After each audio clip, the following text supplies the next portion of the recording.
Man, this food is way too sloppy. Will you make it properly, will you?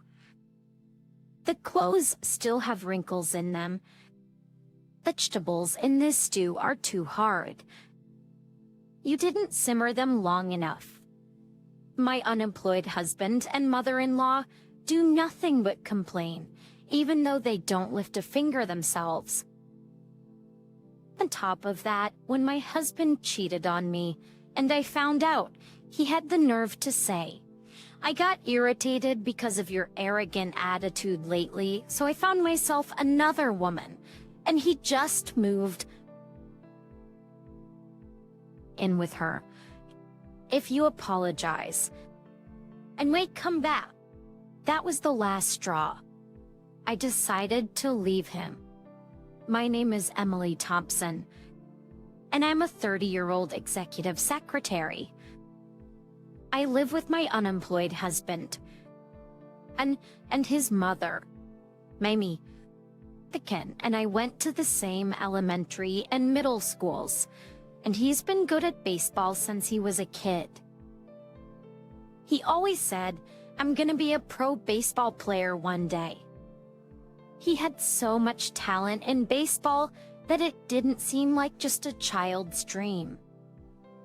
However, Ken couldn't handle pressure well. He often failed to perform when it mattered most, especially when scouts were watching or during critical games, like the ones that could have taken him to the big tournament. By the time he was 20, no scouts had approached him. We started dating in high school, and they believed in his talent. I wanted him to continue playing baseball, even if it was just in the amateur leagues. So, to help him pursue baseball, we got married while we were still students, and I dropped out of college. Through my uncle's connection, I got a job as an executive secretary. "I want you to keep playing baseball. I'll support you, so let's get married." I proposed to him, and we got married at 21. Back then, I was ready to do anything to help him continue baseball. We decided not to have children until he succeeded in baseball, and since I was busy with work and didn't want to neglect the housework or bother him, I suggested we live with his mother, Nemi. Ken accepted my proposal. He was very concerned about his mother. This is Satirianini, who had been living alone since his father passed away. And so, the three of us started living together in a house. For the first 5 years of our marriage, I thought we were a happy family. Ken practiced baseball every day, sometimes even trying out for teams. It didn't go well, but he kept trying. Mimi took over the household chores, constantly expressing her gratitude to me for working so hard. Except doctors, I was living a fulfilling life, juggling my demanding job as an executive secretary and my responsibilities at home. Everything changed when we hit 27. The small stationery company I worked for went big after one of our products went viral online. We expanded from a small team of about 10 to a company with around 100 employees. With that growth, my salary increased significantly. I was probably among the top earners of my age group. The secretarial department was established, and I started delegating smaller tasks to my subordinates, which allowed me more time to leave work at a reasonable hour and enjoy my days off. I originally wanted to cook for Ken and help Mimi out on my days off, so I started helping with the housework. However, as I got more days off, it was no longer about helping Mimi with the chores. She started leaving all the housework to me and going out to enjoy her time. Meanwhile, son, who initially was happy about my increased salary and time off, started to become jealous of my success, especially since his baseball career wasn't taking off. It must be nice, Emily. You hardly put in any effort, and yet everything at work just falls into place for you. How come everything works out for you and not for me? He would say in a gruff tone. I thought he could have expressed himself better, but I also understood that he was frustrated because his own efforts weren't paying off, so I kept quiet. Maybe that was a mistake. Gradually, Ken stopped trying out for teams and even stopped practicing. He spent his days lounging at home, wasting time at the casino. I didn't want him to worry about money since our early days of marriage, so I gave him a generous allowance, and I increased it every time my salary went up. So, he never had to worry about money and could afford to play around. I thought to myself, me not doing the chores and Ken not playing baseball is just a phase. They're just taking a break, and I left them to it.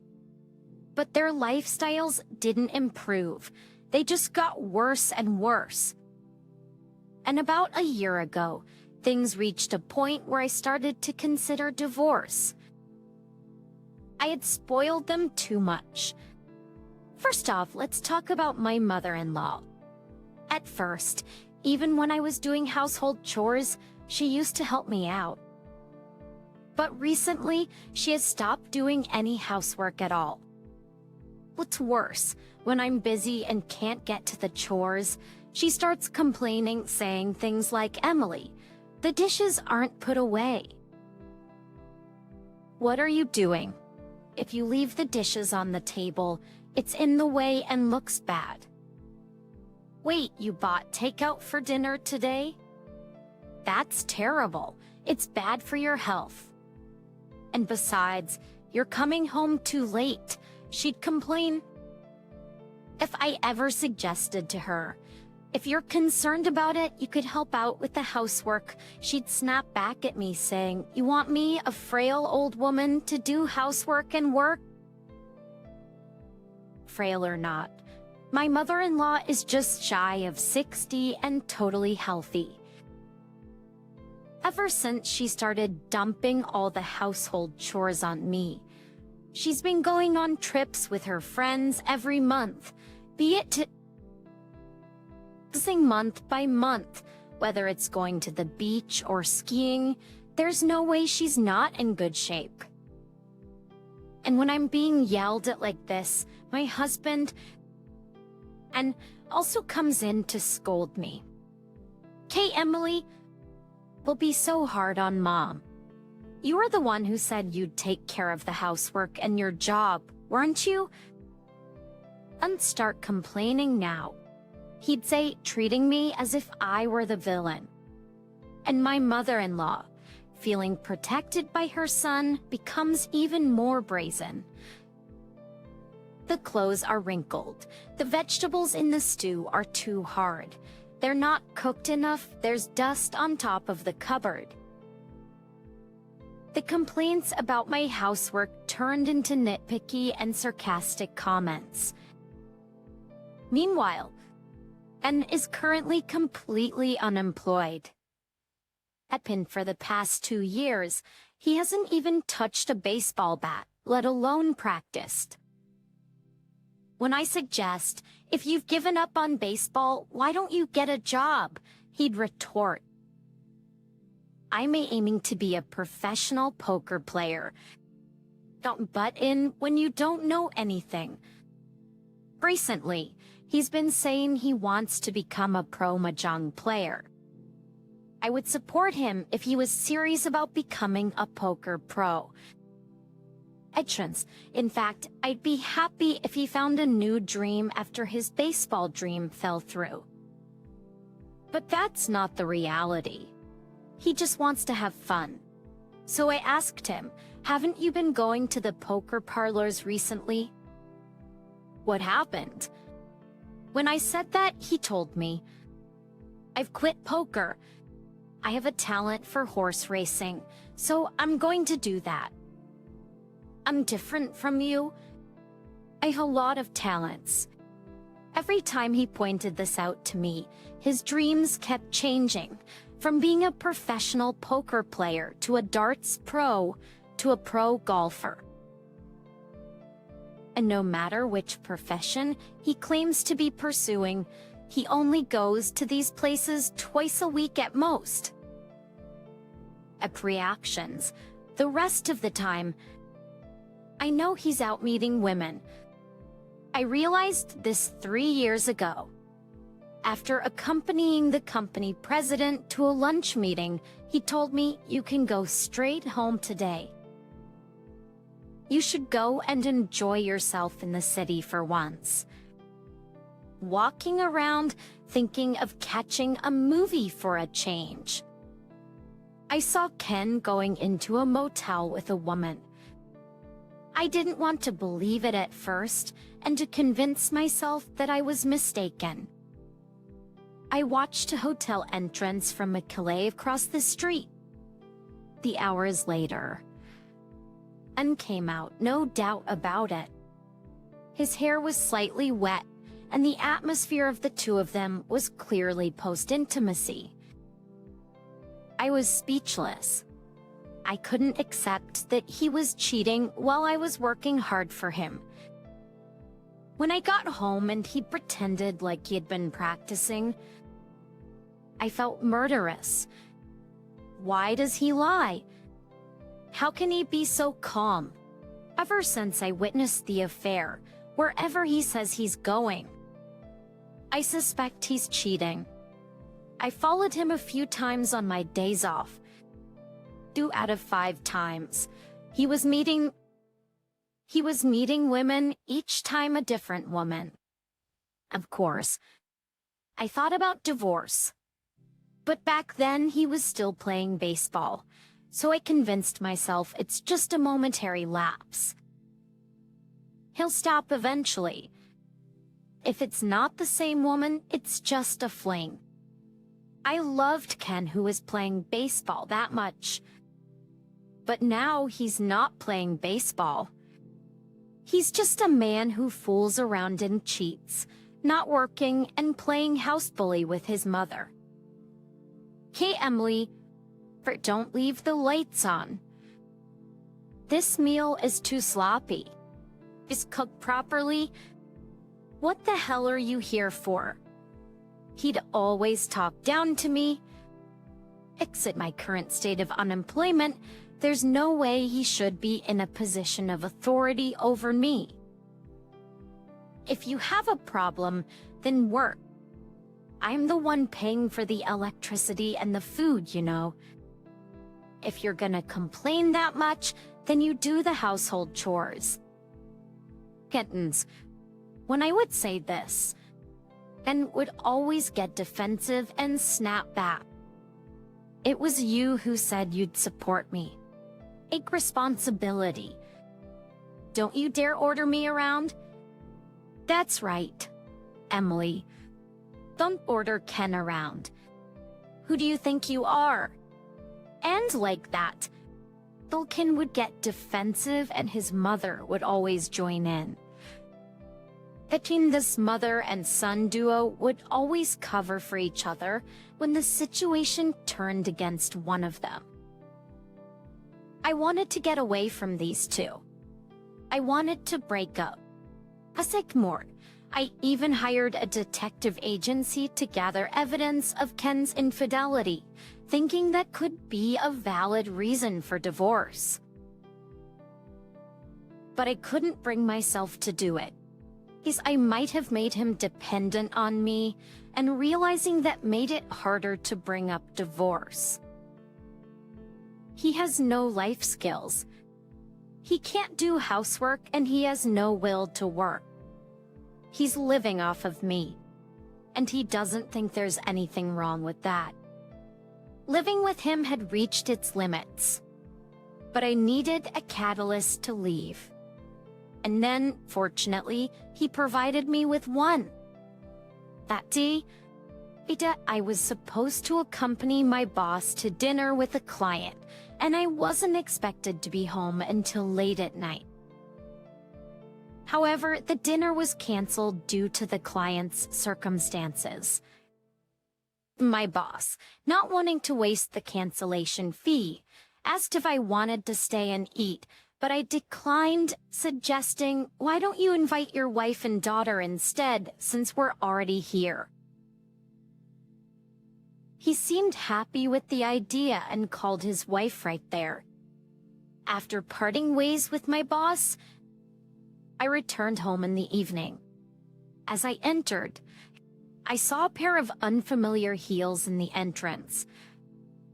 By that time, I already knew from the detective agency that my husband had been bringing his mistress home, but I never thought he would do it today. Was it a friend of my mother-in-law's? She had mentioned going to see a play with a friend. For a play with a friend today, but maybe they hadn't left yet. At these thoughts in my head, I headed towards the living room. As I walked down the hallway and got closer to the living room, I could intermittently hear a woman's high-pitched scream. Despite the bad feeling in my gut, I opened the living room door, and there he was, on top of a woman, pressing her down onto the sofa. Our eyes met. I understood what was happening in an instant, until all the blood drained from my face. I knew he was cheating, but seeing it with my own eyes was too much. I ran out of the house, desperate to get away. The image of the two of them was burnt into my mind, just like when I had witnessed his infidelity before. But this time, I had caught him in the act. The thought of that image flashing back every time I saw him made me feel nauseous. I sat on a park bench for a while, trying to calm myself down. I couldn't worry about his future anymore. I had to divorce him, that's what I thought. After about 2 hours, I left the park and went home. The lights in the house were off. I entered cautiously and found that not only was the mistress gone, but so was Ken. I didn't want to enter the living room where I had caught them, so I curled up in my room. That's when Ken called. Maybe he was looking for me. I hoped, but that hope was quickly shattered. "Hello? Are you at home right now?" "Yeah, I am, but..." "Great, this will be quick then. You saw it earlier, right? I'm seeing someone else. Like your recent attitude, telling me to work and do chores, who do you think you are?" It pissed me off, so I found another woman. I'm gonna stay at her place for a while. If you want to cool your head and think about your future actions, I might come back, but you're gonna have to beg for it. Well, take your time thinking about it. He said what he wanted to say, and without waiting for my response, Ken hung up. I couldn't understand what he was talking about. Why was the person who got caught cheating acting so arrogant? And why did I, the one who caught him cheating, have to apologize? Stunned, I stared at my phone, which had gone silent. That's when my mother-in-law came home. She must have found it strange that Ken wasn't home, so she came into my room. "Where's Ken?" I didn't know how to respond, so I just told my mother-in-law everything that had happened, exactly as it was. She responded, "So you finally noticed. He's been upset with your attitude lately. Honestly, your behavior has been out of line. It's with an attitude like that, I wouldn't blame him if he found someone else. Use this as an opportunity to cool down and apologize." And instead of apologizing, she sided with my husband, insisting that I should apologize. She pressed the point and left the room. I couldn't sleep that night, filled with frustration and anger. Why am I the one being blamed? Why should I apologize? They're the ones with the outrageous behavior. My unemployed husband who keeps goofing off, and my mother-in-law living comfortably without lifting a finger, while I've been the one providing for them. I don't remember signing up to apologize when I deserved to be thanked. Altering what my husband and mother-in-law did was more unforgivable to me than my husband's affair. At the park, I was contemplating, thinking maybe I don't need to divorce Ken if he changes his ways after I tell him I want to. But after what happened earlier, I've completely decided to divorce him. No matter what Ken or my mother-in-law says, I've decided to divorce. Since I couldn't sleep anyway, I began packing up my stuff all through the night. In a week, I was ready to move out. My mother-in-law, not seeing any sign of an apology from me, was yelling at me almost every day, "Just apologize already." But I kept ignoring her. With my bags packed, I decided to look for a new place during my lunch break at work, and that's when my boss approached me from behind. "Emily, are you thinking of moving out?" Knowing that he would find out eventually, I told him about the divorce. But when he heard that Ken had cheated, his face twisted in disgust. "I've been hearing how hard you've been working for your husband's sake, and I thought he must be a good guy. But this is just..." After saying that, my boss made a certain suggestions, and I decided to go with it. It's a week later. "I'm heading out now. Make sure you give Ken a proper apology today." That my mother-in-law, still yelling, left for a spa trip with her friends. For this past week, I've been pretending to reflect on my actions to carry out my plan. And I told her, as an apology, please go on a trip with your friends. "Here's my card, feel free to have as much fun as you want." I encouraged her to take the trip. Without any suspicion, my mother-in-law invited 3 friends, saying, "It's on me, let's go on a trip," and left happily. After seeing her off, I entered her room and packed all her belongings into cardboard boxes. By the time I was done, it was already evening. At Deli's, I took out all of Ken's stuff, along with my mother-in-law's, and placed everything outside the front door. Since it's still within the property, I figured there wouldn't be any reports made. The next day, actually, I got up early and had the waste disposal service take away all the furniture and appliances from the house.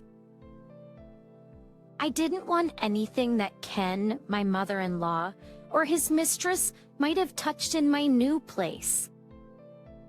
After handing over my belongings to the movers, I called a locksmith to change the locks of the house before leaving the now empty home.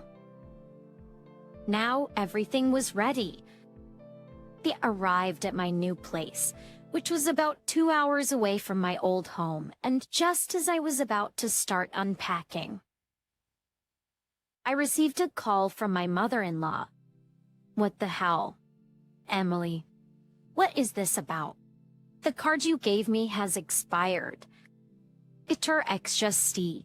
I was able to pay with my card, but I was so embarrassed in front of my friends. She was furious, probably because she was now alone after parting with her friends.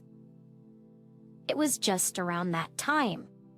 I tried to hold back my laughter but couldn't. What's so funny? I'm sorry, it's just too funny. I knew the card was expired. I was relieved you didn't check when you happily accepted it. What? What on earth is this all about? I'm done with Ken and you. I'm planning to divorce Ken. I won't be coming back home. I've left both your and Ken's belongings at the front door. The house is canceled, so please pick them up soon. Someone else is moving in a week. Goodbye. But I said what I wanted to say, and without listening to any more from her. I hung up the phone. Yes, giving her the expired card was intentional.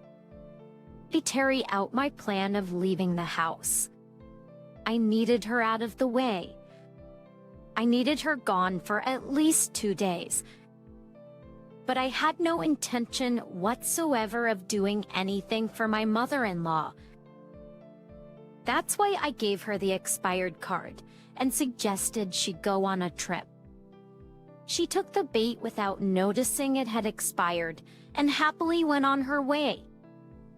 Everything went according to plan. 30 minutes later, Ken called me. Hey, Emily, what the hell is this? What do you mean?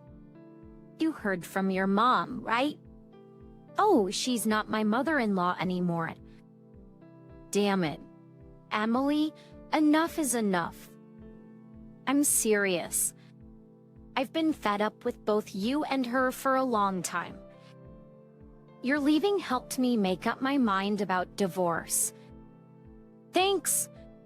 What? It was good timing for you to leave. I didn't know where your mistress lived, so I left all your stuff outside.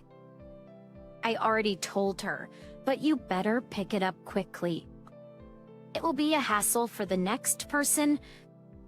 Also, I tried to explain that I would pass the divorce papers through a lawyer, but then the call was cut off. He probably hung up out of anger. What a foolish man. 3 days later, I received a contact from the lawyer saying that the divorce papers had been handed over to Ken. I told Ken that I didn't know where his mistress lived, but in truth, I had investigated using a detective agency, so I actually knew. According to the lawyer, he's insisting that he won't divorce, and it seems like it will go to mediation if it continues like this. I was troubled about it going to mediation. The mediation, but if Ken was going to be like that, I thought there was no helping it. There was plenty of evidence, and fortunately, we didn't have any children. He was the one who had an affair, and he was responsible. Most of the property was earned by me, so it would be fine. While I was thinking about all this, I received a call from Ken. Since I had no intention of discussing it outside of a formal setting anymore, I ignored it. Then texts like, "I don't think you can run away. I'll never divorce you, and I'll go and make a scene at your workplace" were sent to me. I couldn't help but find it amusing to see my husband move exactly according to the plan I had devised with the president of the company. At night, I got a contact from the president saying that my husband had been taken to the police. According to the president, my husband had come to the reception and asked, "I'm Emily Thompson's husband. Where is she? The receptionist answered. If you're looking for Miss Thompson, she's resigned and is no longer with our company. As thinking answer was a lie, barged into the president's office and demanded, "Where is Emily?" Actually, when the president also answered, Thompson resigned last week. My husband tried to punch him. My husband, who had been restrained by the security guards called by the reception upon hearing that my husband had arrived, was taken to the police for trespassing and attempted assault. He kept arguing throughout, saying, "Emily, it's my wife's workplace. It's not trespassing." However, since I had indeed resigned last week, the police didn't take his side. Everything really went according to plan. On the day I told the president that I was considering moving out for the divorce, he suggested this. Declare the divorce while your husband is out of the house, and you should leave the house too. But you confront him with the divorce, he will return home, but you won't be there. In his panic, he will storm into the workplace, so before that happens, you should quit here. I was taken aback when he told me to quit my job. I don't actually want you to quit, but you need to change workplaces for a while. If you've quit here, when your husband storms in, we can charge him with trespassing. If he gets arrested, the divorce proceedings will speed up, and it will serve as a punishment for hurting you. That's why you need to quit here for a while. Let's hire you as a consultant at a subsidiary for about a year. Once the divorce is settled, I want you to come back as a secretary. It was an offer I couldn't have asked for more. I thought it was too good to be true, but everything really did go according to plan. 3 days later, after my husband's interrogation was finished, I visited him with the lawyer while he was in detention. As a result of the interrogation, my husband was detained as there was a possibility that he would be barred. But he would barge into my new residence or my workplace again? As soon as he saw my face, my husband begged, "Emily, forgive me." It seemed like his hands were restrained, and I could hear the clinking sound. I was wrong. I'll break up with the other woman, and I'll come back home. That's what appealed to me. Surprisingly, my heart didn't waver at all. As I ignored my husband, the lawyer emotionlessly explained about the divorce. Emily has judged that continuing the marriage is impossible. But easy in this case. With the affair, the responsibility lies with your husband, so she desires a divorce without property division and a compensation of $50,000.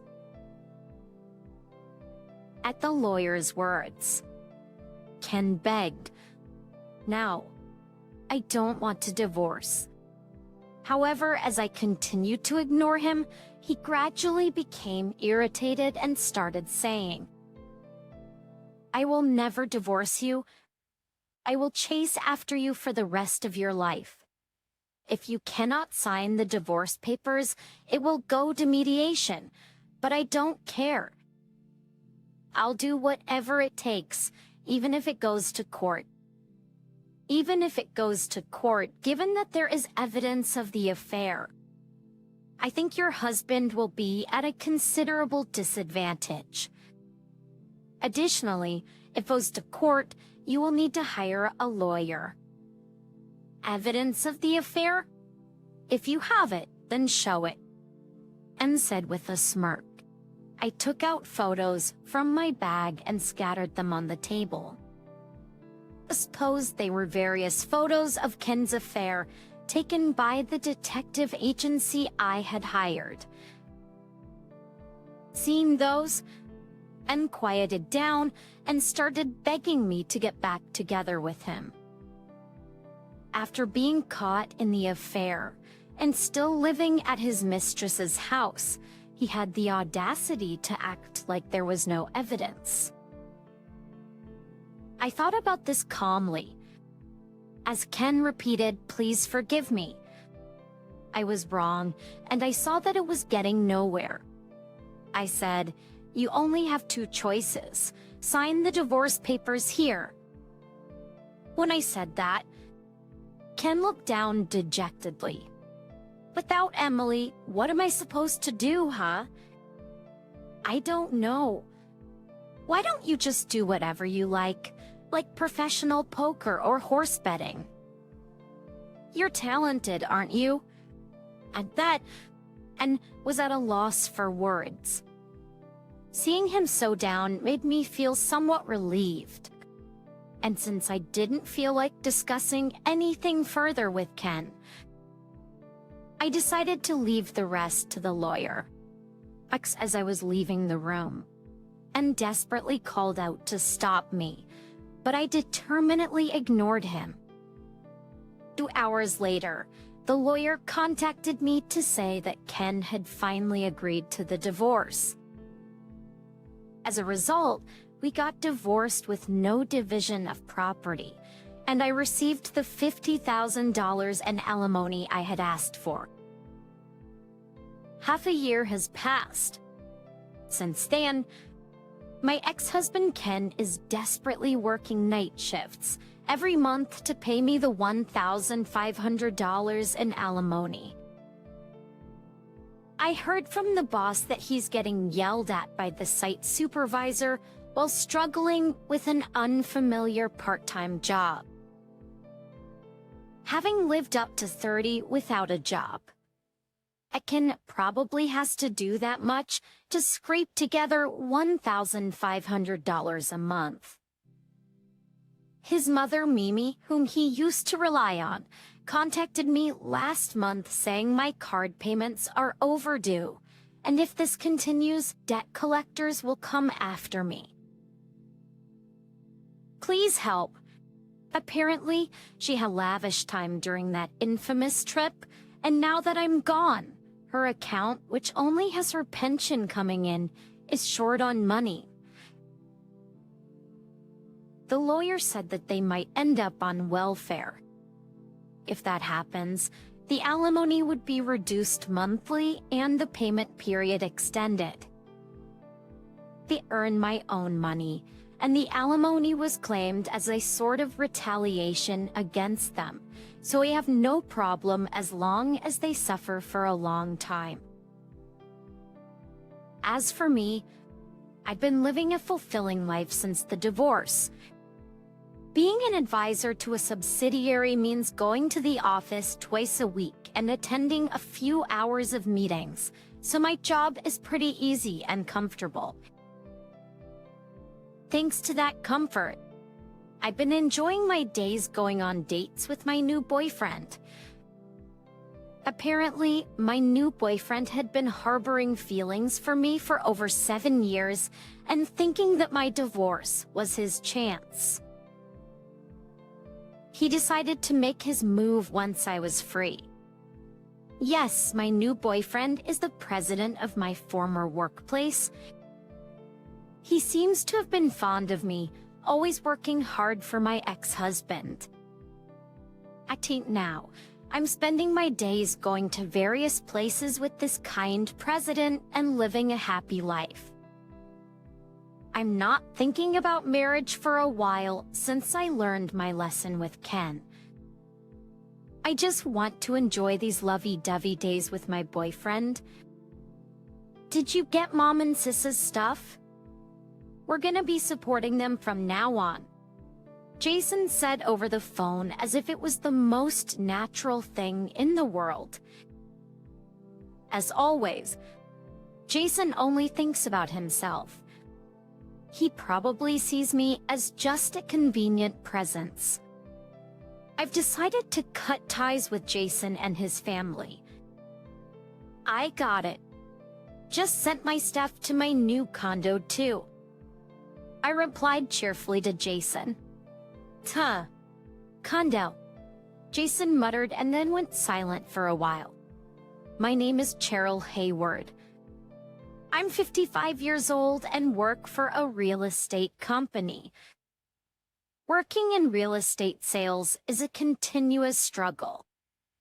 Especially when I first joined the company, there were many challenges. First, there was the task of finding new clients. Since I work at a branch in a smaller city, I first have to find clients who are interested in buying property. Picky or curious, even after visiting numerous homes. I'd often get rejected. Sometimes, I get discouraged by unkind words. But by persisting in my sales efforts, I gradually built a stable clientele. Until I live with my husband, Jason. Jason and I became close in college and eventually tied the knot. Of course, he was the one who proposed. We have one son, Jake, who's already grown up and working. Right now, he lives a few hours away by plane because of his job, which makes me a bit lonely. But I always look forward to the long weekends when he comes home. We live near my in-laws. They live with my sister-in-law, who's 5 years older than me. She's a huge fan of a particular music artist and often travels from Maine to Texas to attend concerts. She seems to be so obsessed with this artist that she hasn't thought about getting married. My in-laws rent an old 2-bedroom apartment that's about 40 years old and showing signs of wear and tear everywhere. Moreover, their apartment is on the 4th floor, but there's no elevator, so climbing up and down the stairs is quite a challenge. However, Jason loves visiting his parents, often saying, "I'm gonna visit my folks," and then he's off. Both of my parents have passed away, so I haven't opposed Jason's visits to his family.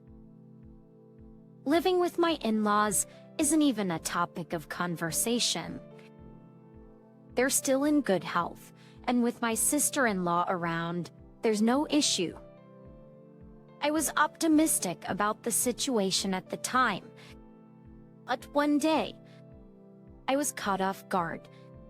As soon as Jason got home, he said, apparently the apartment where Mom and the others live is gonna be demolished. But they're being asked to leave? I was taken aback by the sudden news. That's so sudden. What are they gonna do? I asked hurriedly, but Jason nonchalantly said, "Oh, they'll figure it out. They're all adults, right? But hey, can you get dinner ready?" Jason said that and went to his room to change. I got nervous. I'd be in deep trouble if my in-laws started to rely on us. That's because my mother-in-law and sister-in-law treat me terribly. Their attitude was blatantly obvious from our very first meeting, 30 years ago when Jason and I started dating and visited his parents' house for the first time. "Nice to meet you. I'm looking forward to getting to know you," I greeted them with a smile. However, both the parents and the sister just glared at me. I was puzzled and didn't know what to do. Then the mother-in-law sighed heavily and said, "So you are Jason's girlfriend.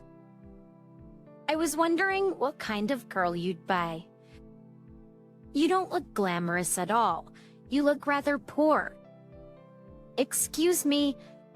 I was terribly upset by her words and behavior. Well, I was lost for words, the sister-in-law chimed in. She really does look poor.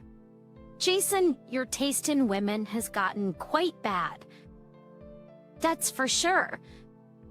I looked at Jason, hoping he would help me out. But my expectations were quickly shattered. I've dated only flashy, beautiful women before, but I thought a girl like her would do as I say. He said, laughing. Indeed. Cheryl here probably doesn't get much attention from men.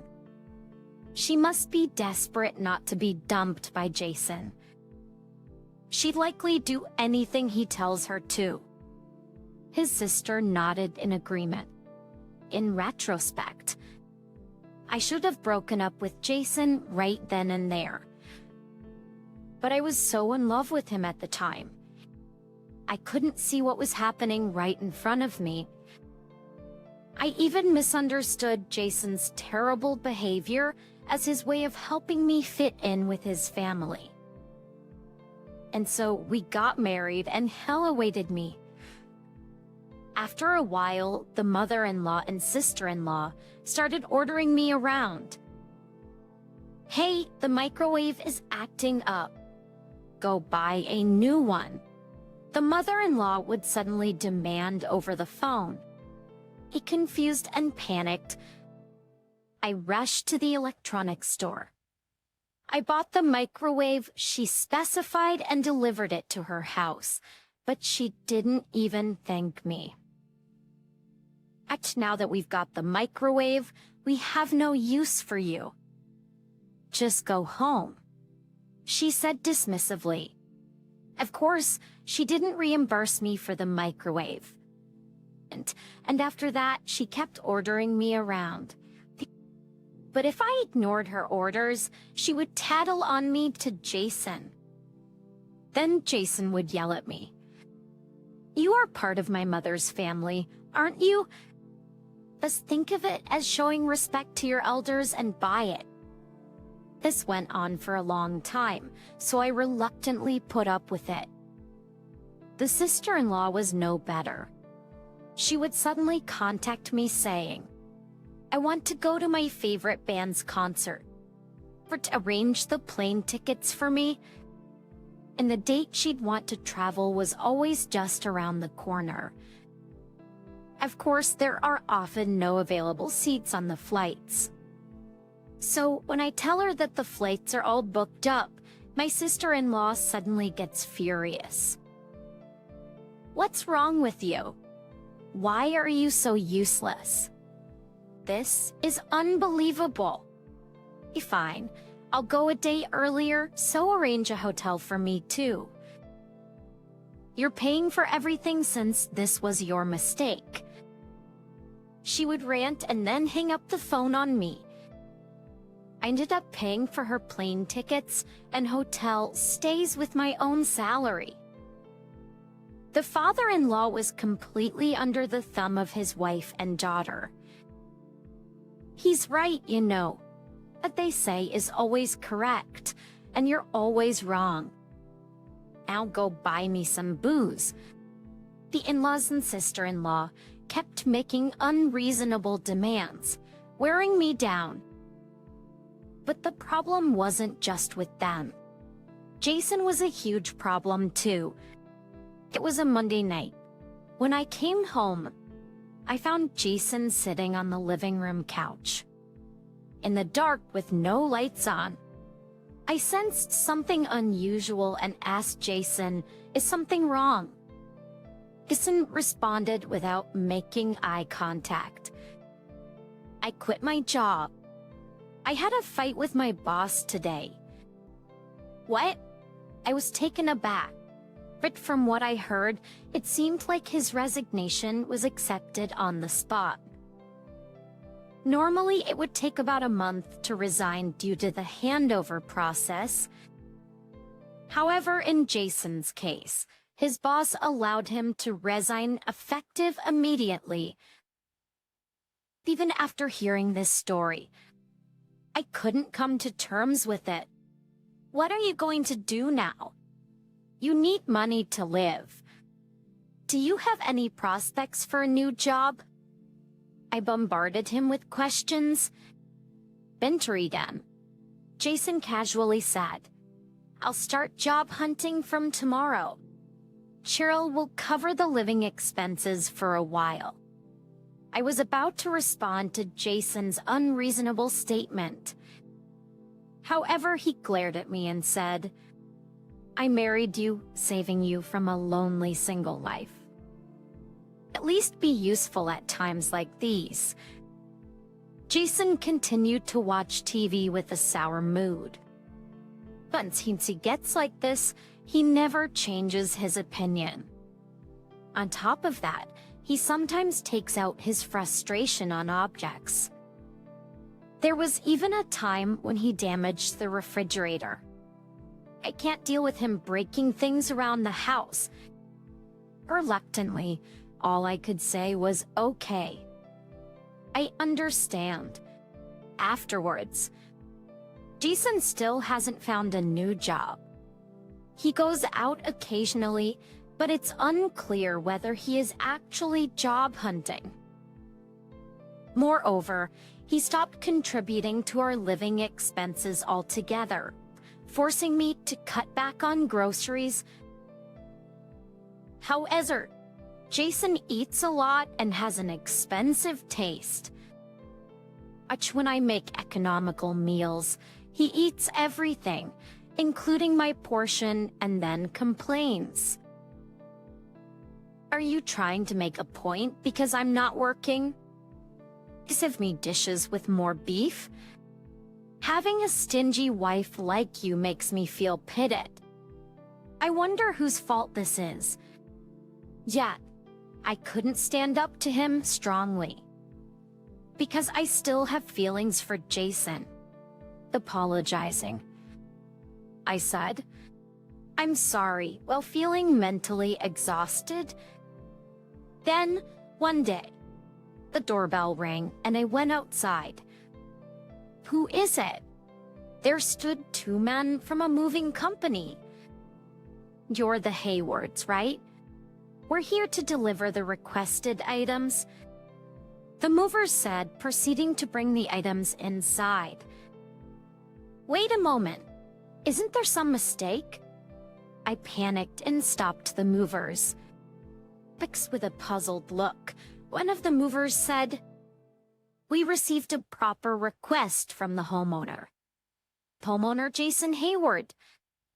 We can't just stop because of what you say. And the movers continued to bring in the boxes. I knew I needed to act quickly, so I called Jason. Luckily, he answered right away. Jason, there are movers here bringing in a ton of boxes. What is all this stuff? And in the next moment, Jason dropped a bombshell.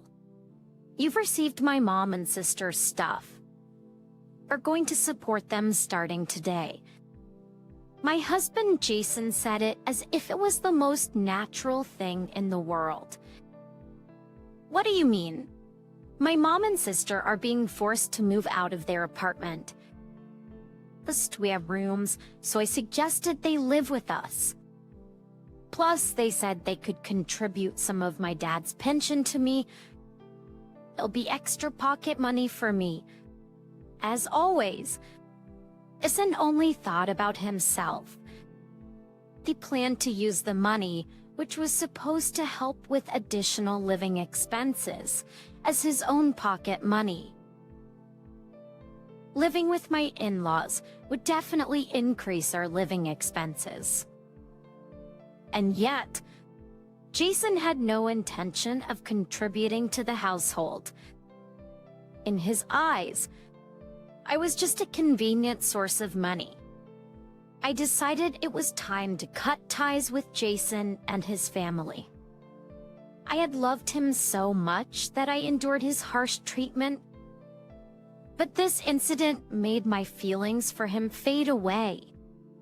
While I was making this quiet resolution, Jason continued nonchalantly.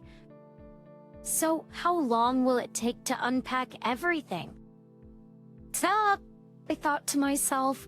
What is he saying? And my voice dropped, but it seemed like Jason didn't notice. He stated matter-of-factly, "So, it's about unpacking. My mom and sister are getting old, you know. We can't ask them to do such a hard task, right? While you're unpacking, we're going to stay at a hotel." As a people, or necessity equality state common, and was furious at Jason's sensitivity, expecting me to unpack all of his parents' belongings. I needed to make him regret this. After a bit of thought, I said, "About a week, I guess." Suddenly, Jason responded in a displeased tone. "A week? That's way too long. You're really slow, you know. I'll talk to my mom as the others, so make sure you get it done in a week. Also, the paperwork for the moving company fee will be sent to the house later on. Make sure you receive it, okay?" Jason just said his piece and hung up the phone. Is this how you ask someone for a favor? I was really irritated. "Just you wait," I muttered quietly to myself. And a week later, Jason contacted me again. "You finished unpacking, right? We're about to head back home with my mom and everyone. Did you get the paperwork for the moving company fee?" Jason sounded cheerful, and I could hear his parents and sister in the background. "So we get to live with our convenient housekeeper from now on, huh? You'll do as I say, right? It's unpaid work, but we're family after all. That's only natural, right? Mom, that's really blunt. But, well, she's not real family, so being a housekeeper is appropriate, I guess," his sister said, trying to hold back her laughter. "That's right. She's not a real family after all," his father agreed. "These people aren't my family. They were strangers with a twisted relationship from the start." "So," I replied with a smile on my face, "I've received it. I just sent my stuff to my new place in a high-rise condo." I responded cheerfully to Jason. "Huh, a high-rise condo." Jason and his parents fell silent after muttering those words. In fact, right after Jason's call, I'd taken action. Or petitional first. I reported the whole situation to Jake. He got terribly angry and decided to take my side. Then there was something I hadn't told Jason about. Actually, I purchased a room in a high-rise condo as an investment. My real estate company specializes in investment condos for the affluent. In my second year at the company, I took a big leap and bought a room in a high-rise condo with a 35-year mortgage.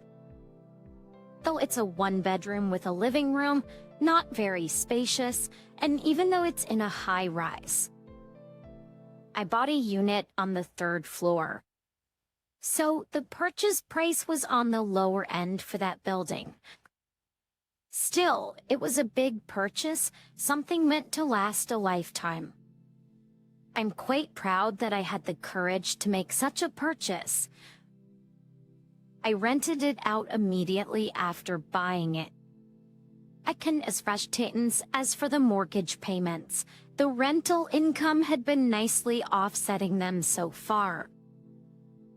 However, the tenant had just moved out, and the income had stopped.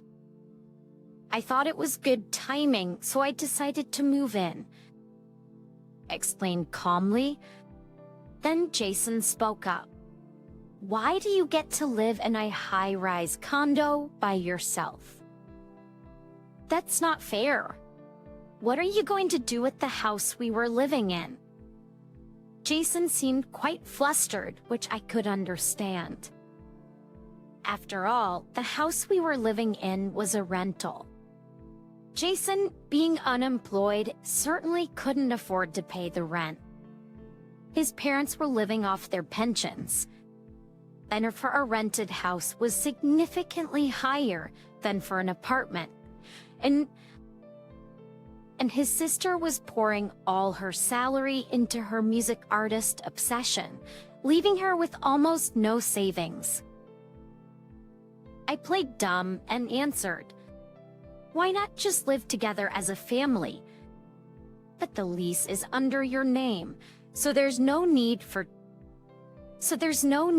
any changes, right?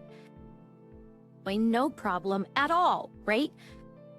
Well, Jason is unemployed, but he'll find a job eventually, so I think everything will be fine. I said cheerfully, but I could sense turmoil on the other end of the line. Jason, this house isn't owned, is it? The rent must be quite a bit. How much is it, exactly? His mother started to panic. I can't afford to pay rent since I'm spending all my money on my music artist obsession. And Jason, what do you mean by unemployed? How have you been managing living expenses? And my pension is just a pittance. I can't afford to pay the rent for such a big house. His father also sounded agitated. His parents and sister started to blame Jason all at once. And then finally reaching his limit, Jason shouted at me, "You've been spouting nothing but selfishness this whole time. I've had enough, we're getting a divorce. Fine by me. In fact, I've already consulted a lawyer. You should be receiving the official notice soon." I replied with a smile. Huh. Jason let out a voice filled with utter disbelief. Are you really sure about this? If you divorce Jason, you'll truly be alone, you know. It'll be a lonely life in your old age. My sister-in-law was telling me this earnestly. It seems like she had definitely grasped that I was serious about the divorce. Seeing the situation turn sour, my mother-in-law also drew near to me. There's no need to divorce. We are family, aren't we? Just keep listening to what we say, and everything will remain calm as before. That's right. So stop being stubborn and come back home right now. My father-in-law chimed in as well. I couldn't help but be astounded at their sudden change of attitude now that they were in a tight spot. In the end, they probably just wanted me back because life would be tough without me. Well, I was thinking about this. Jason finally spoke up. Show some gratitude. We are a kind family. Or apologize to us right away and come back. My sister-in-law even had the audacity to say, I'll move into your high-rise condo instead. Just hurry up and vacate the place for me. I had absolutely no intention of going back. So, I made my stance clear. No way. From the get-go, you guys were just after my money and free labor. There's no way I'd willingly return to being exploited like that. Jason and his family started hurling insults at me. Just be quiet. You're getting ahead of yourself. What about Jake? If you make him grow up with a single parent, it's going to hurt his chances of getting married, you know? Jason said, almost as if he was enjoying this. And it's true. He dotes on Jake a lot. He is our adorable only son, after all. My mother-in-law loves Jake dearly as well. If Jake comes back to us, let's live together. Just ignore this idiot, she said gleefully. My father-in-law and sister-in-law also seem to be in high spirits. I wish their hopes would be crushed into dust. I've told Jake everything. He's on my side now. He despised you all. He might not even want to see you again. I told them cheerfully. But Jason, unable to believe it, said, I thought Jake really loved me. His voice sounded on the verge of tears. He used to say over and over how much he loved Jake, saying he was the apple of his eye. So, this situation must have been especially hard for him to accept. Jake, my mother-in-law mourned, her voice filled with tears. My sister-in-law and father-in-law were silent.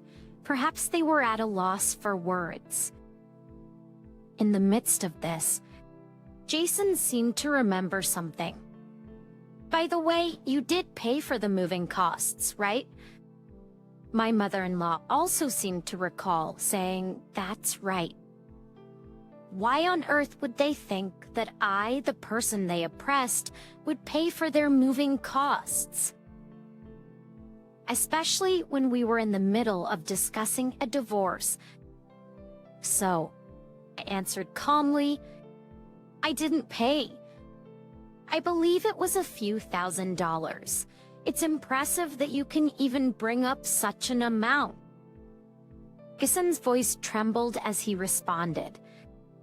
I thought you were going to pay it. We don't have any money, and there's no way we can pay. Please, just pay the moving costs at least. My mother-in-law and sister-in-law were also flustered. Jason, what are we going to do? We even bought new furniture. I thought I could live in a spacious apartment, so I charged my credit card to buy merchandise of my favorite celebrity. I was planning to push the payments onto Cheryl. My sister-in-law exclaimed, sounding almost like a scream. Jason and his parents continued to play the blame game. There was no point in continuing this conversation. It was clear nothing productive would come out of it. So we'll sort the rest out through our lawyers, I said, ending the call.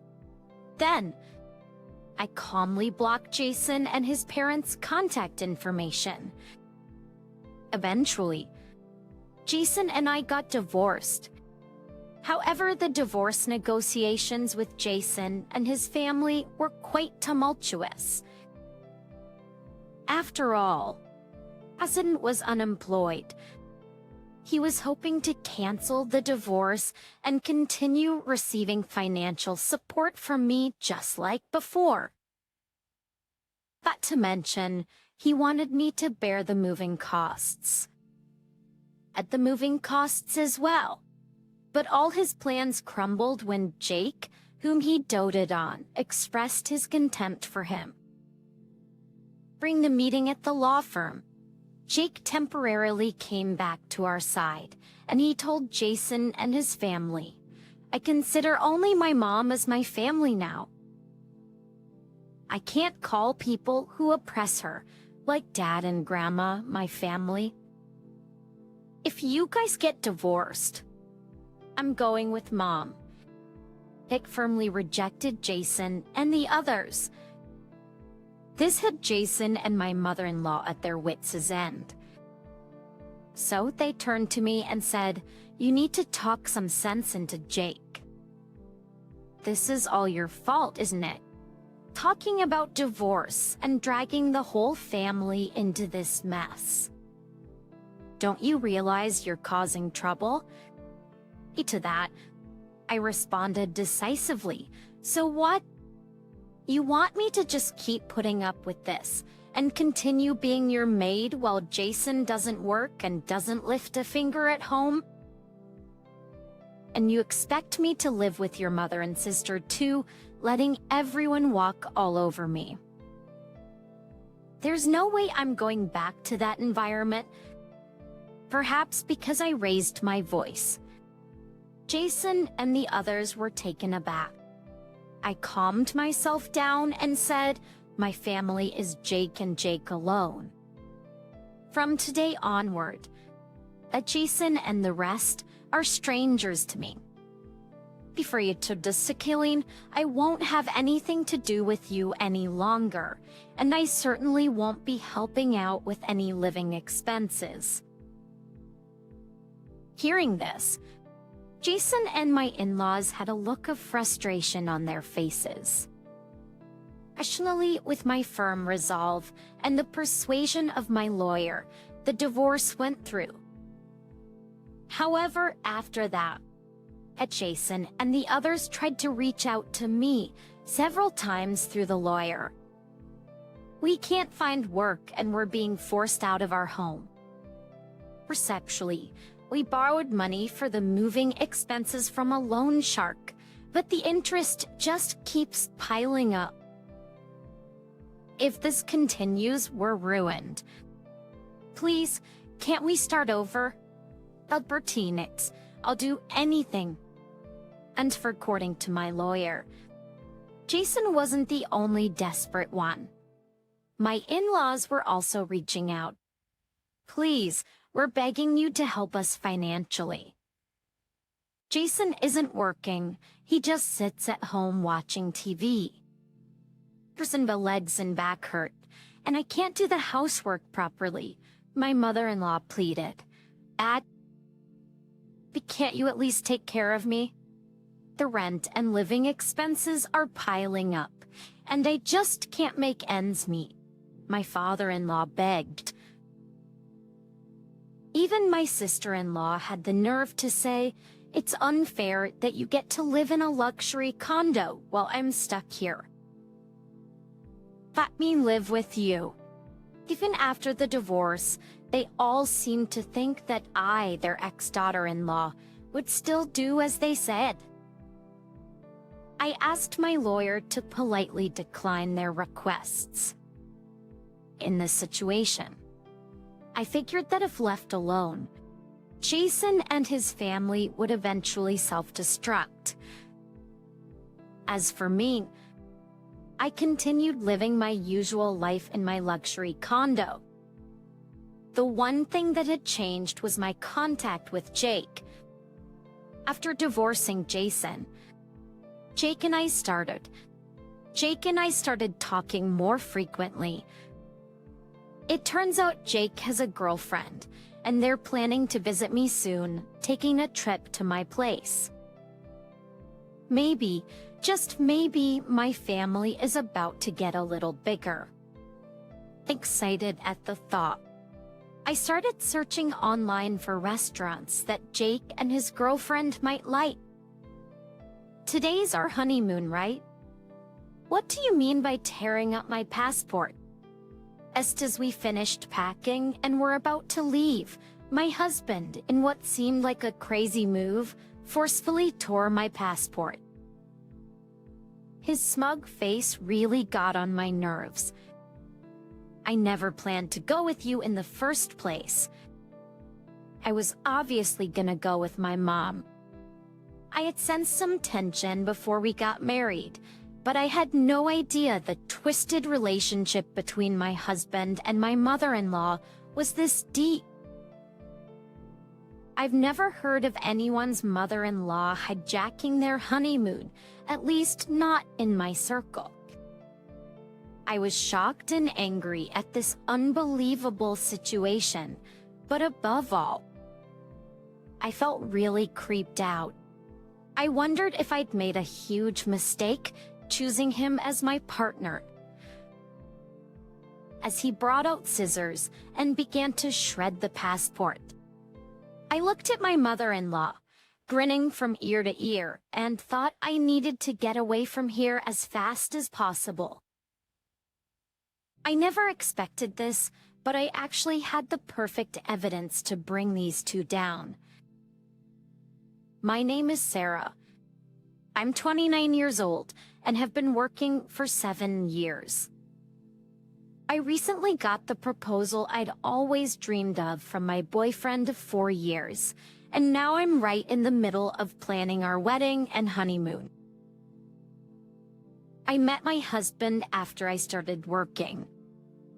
I've always been the low-key type, and although I got my first boyfriend in college, it seems he lost interest in the quiet and not-so-exciting me, and we just drifted apart. These years passed without me dating anyone seriously until I started working. Never would I have imagined that out of all my colleagues, I'd be one of the first to get married. I think I was more shocked than anyone. My husband was a senior at my company when I was a newbie, and he always supported me whenever I struggled with unfamiliar tasks at work. The only guy I dated in the past was a classmate, but there's something about someone 5 years older. I found my husband dependable and trustworthy. When he asked me out on our first date, I was over the moon. I still cherish the dolphin figurine we bought during our first date at the aquarium. When he said he wanted to date with marriage in mind, I felt like I was on cloud 9. We went on many dates, and he proposed to me at the same aquarium where we had our first date. Can I really be this happy? That night, I was so thrilled that I couldn't sleep, and I still remember that feeling. That with my head still in the clouds, we quickly decided to visit his parents' home the following week. But it was there that I started feeling uneasy about getting married. My father-in-law was very kind, but my mother-in-law seemed to disapprove of me. You could have married someone more outstanding than this plain girl. Being told that at our first meeting filled me with doubt and anxiety about our future life together. But everyone feels some pre-wedding jitters, right? So, I pretended everything was fine and carried on with the wedding preparations. Steamed one day while discussing our life after marriage. Both he and his mother just assumed I'd be quitting my job. Well, I once admired the idea of quitting work after getting married. I didn't see that as an option at this point. Looking back, I think my ongoing anxieties about marriage prevented me from considering leaving the place where I felt most secure, my job. While dodging the persistent suggestions from my mother-in-law to quit, I decided to keep working at the same company, alongside my husband. During our wedding preparations, we disagreed on the timing of our official marriage registration. He was eager to formalize things sooner. In the end, we decided to respect his wishes and registered shortly after that.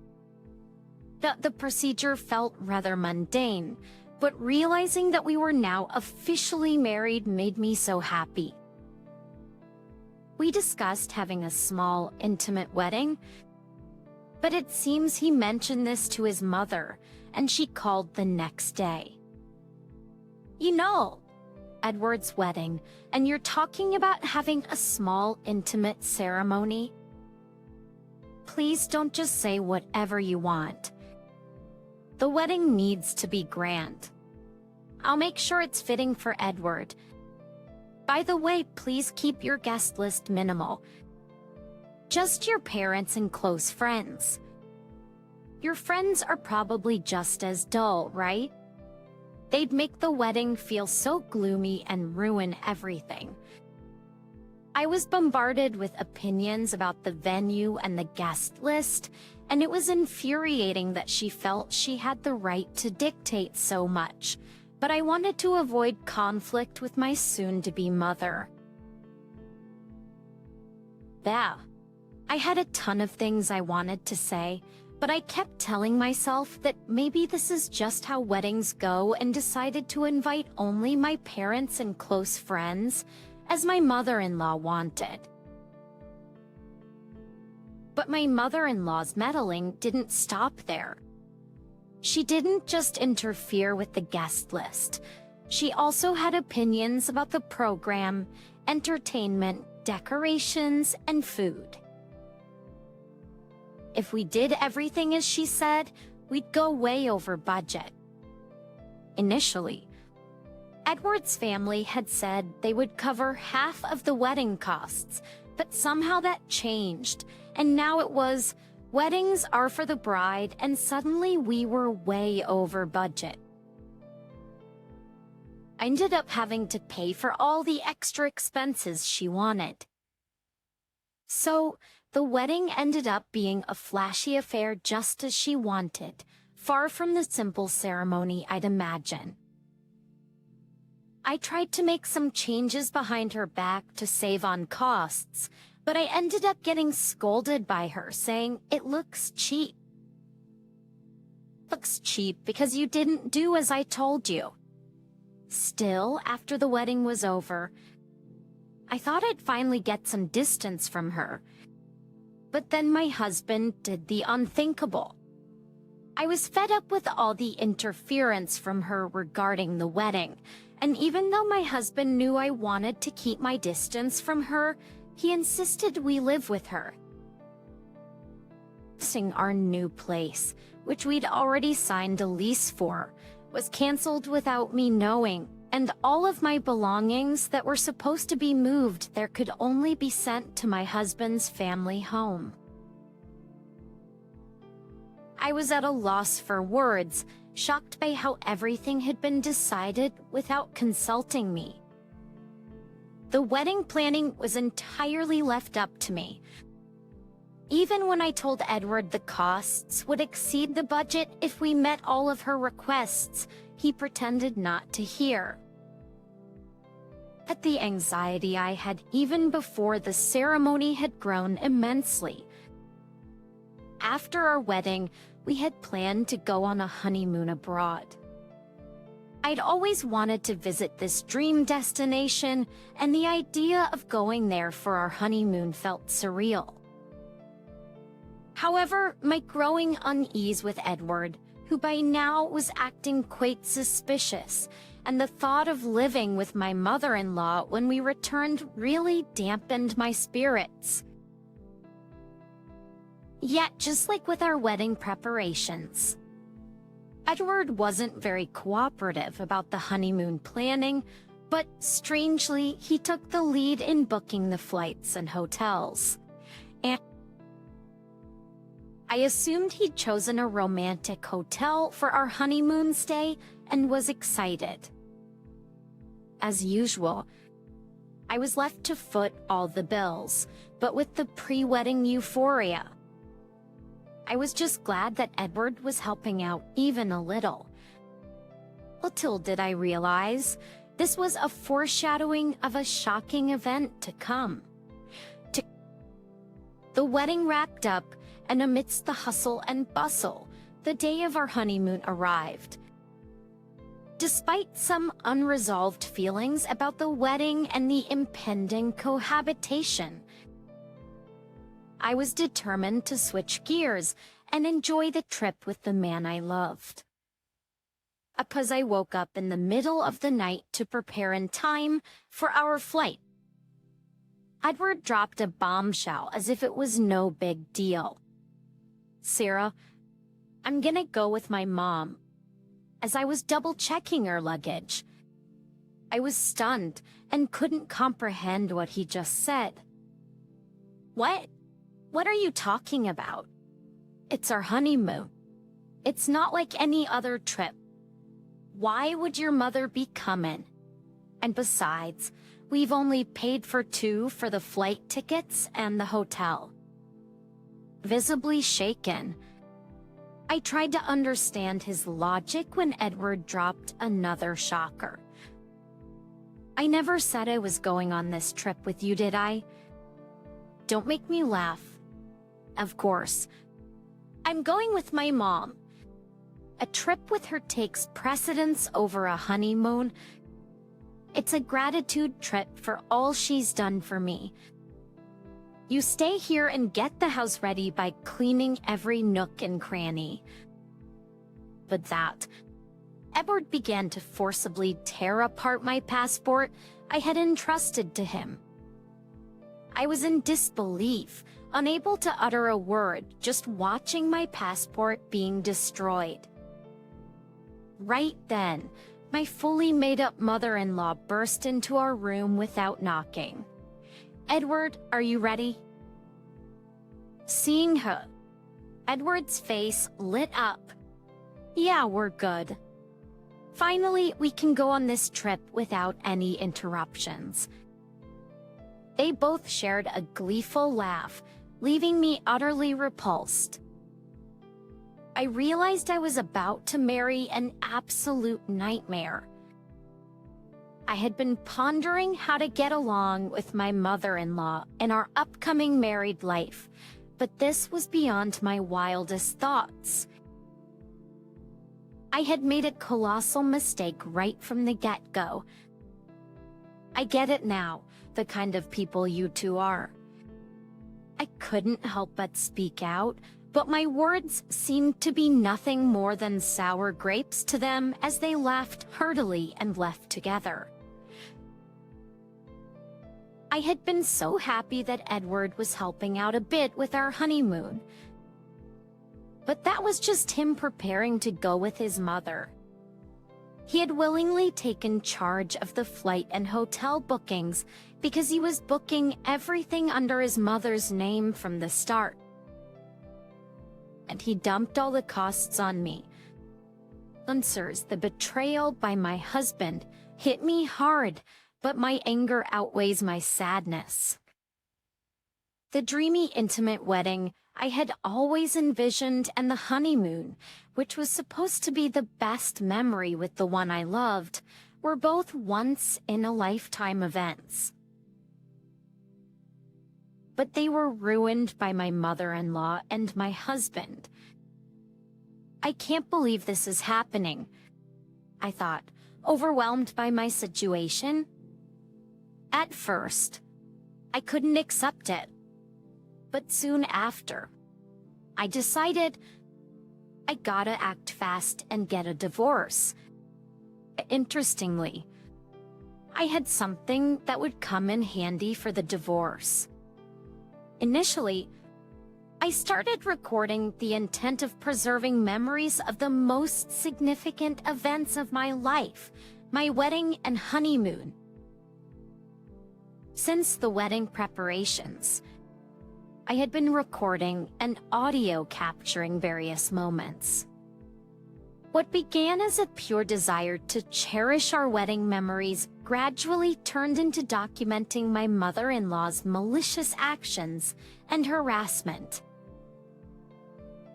I often thought of quitting since I'd probably never watch these recordings again, but it's ironic how useful they turned out to be. Just a few days ago, I had moved in and was still unpacking. Now, I began to repack my stuff. Ironically, I hadn't opened much, so packing was done in no time. I wondered if my husband and his mother were at the airport by now.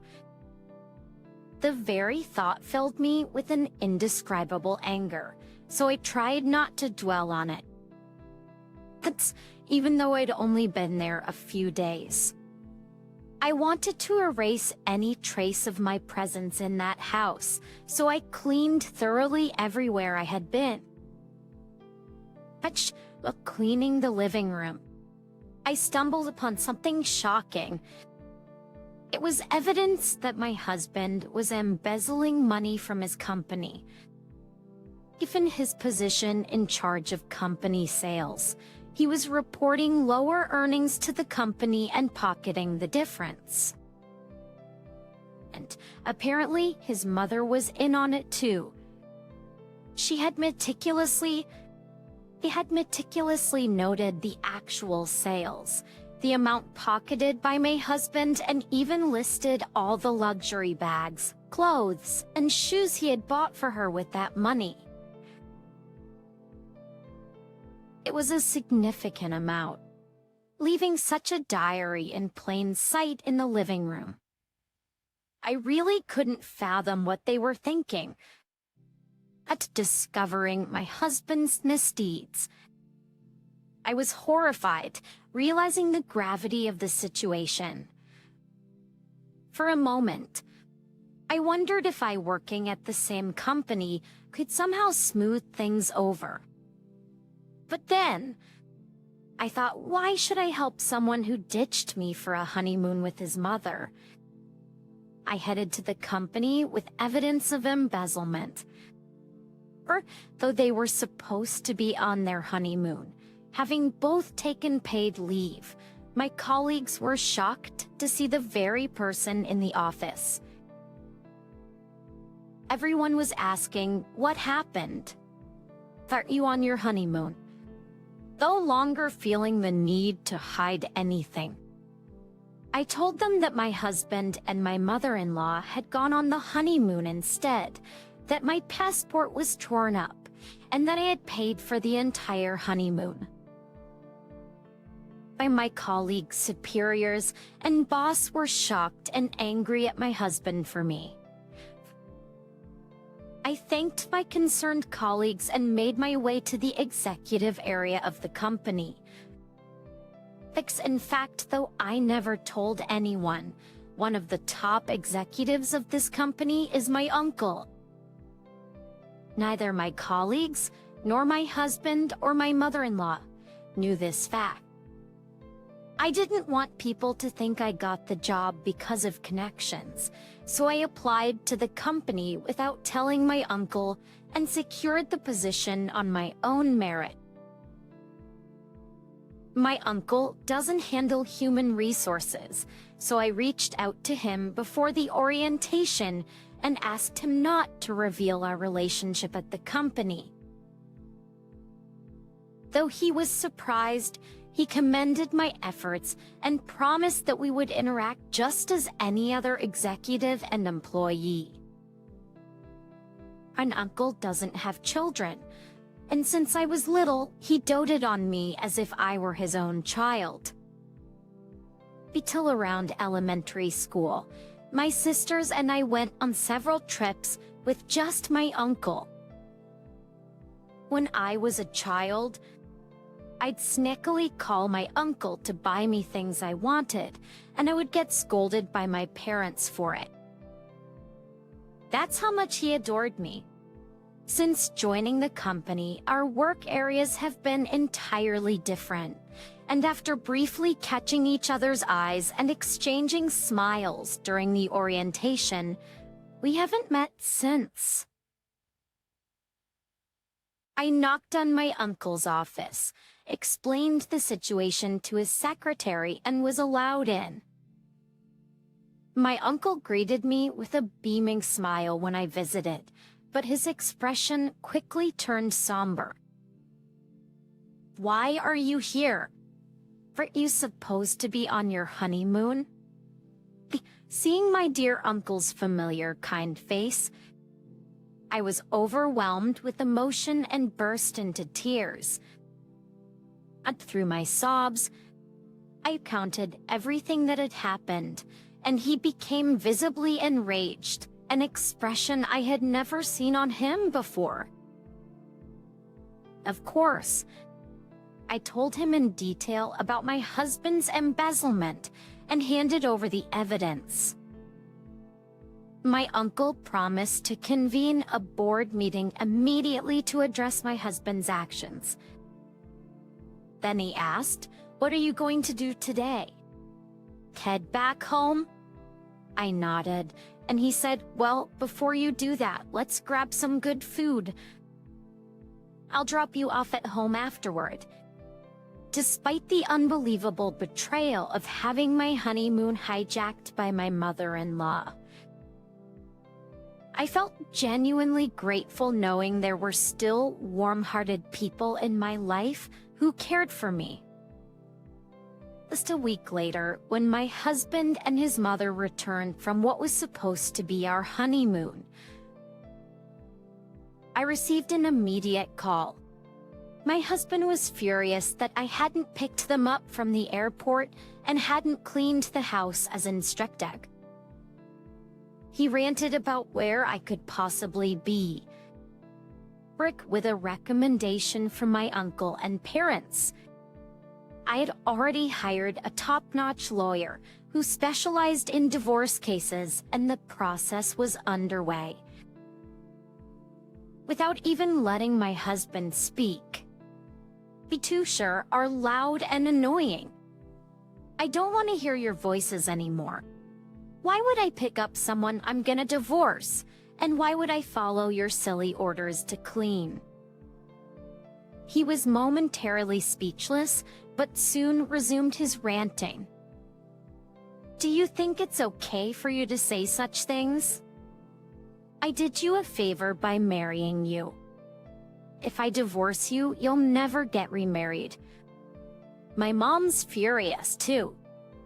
If you come back now and prepare our meals, I might forgive you. We're tired of foreign food. Make some tasty traditional meals." He had never spoken to me like that before a supposed honeymoon. After revealing his scheme with the passport and going on a trip with his mother, his true colors had shown. It dawned on me that I had never truly seen him for who he was. I had been reflecting on this realization over the past few days. I've consulted a lawyer regarding our divorce. Could you please discuss related matters with them? A lawyer. What are you talking about? I'm not getting a divorce. I could hear his mother in the background, shouting for him to hand her the phone, calling me names. Well, do as you please. By the way, I informed the company about your embezzlement. I think they'll be calling you in soon. Maybe you should get a lawyer too.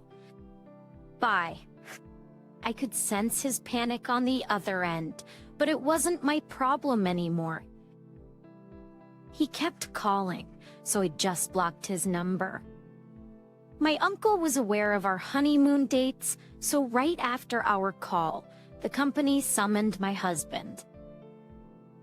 Using the evidence I provided, they verified the information and confirmed the discrepancies in the payments. It turned out the amount my husband embezzled was enormous. In front of the company's executives, my husband desperately tried to defend himself. He fabricated a story claiming I was the real embezzler and he had tried to stop me.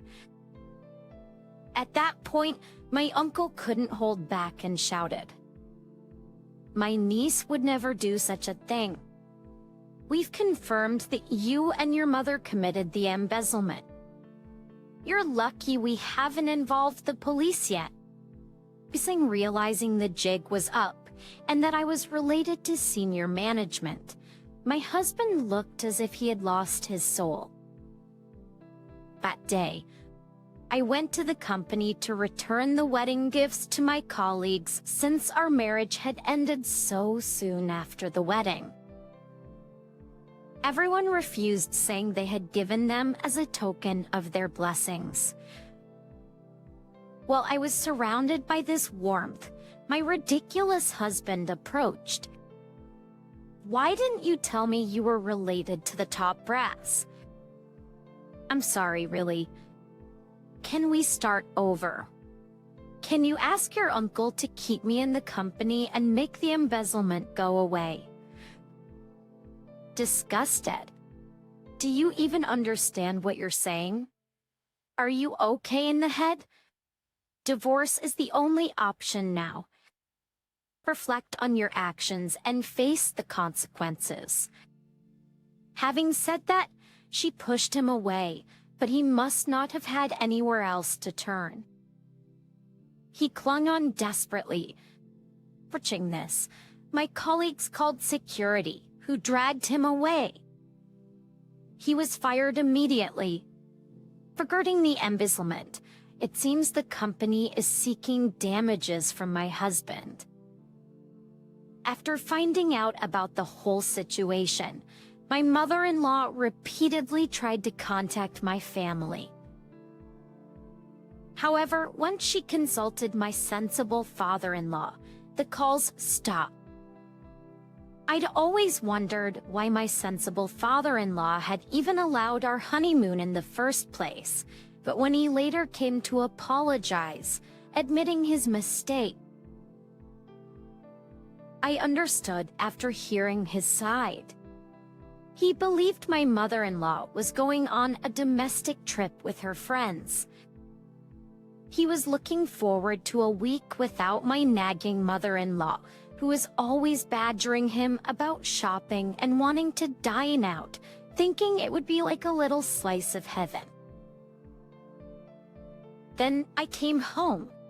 After hearing about the ridiculous actions of those two, my father-in-law agreed I should return to my parents' home and even helped me pack. At the time, our emotions were high and without discussing much else. I just went back to my family home.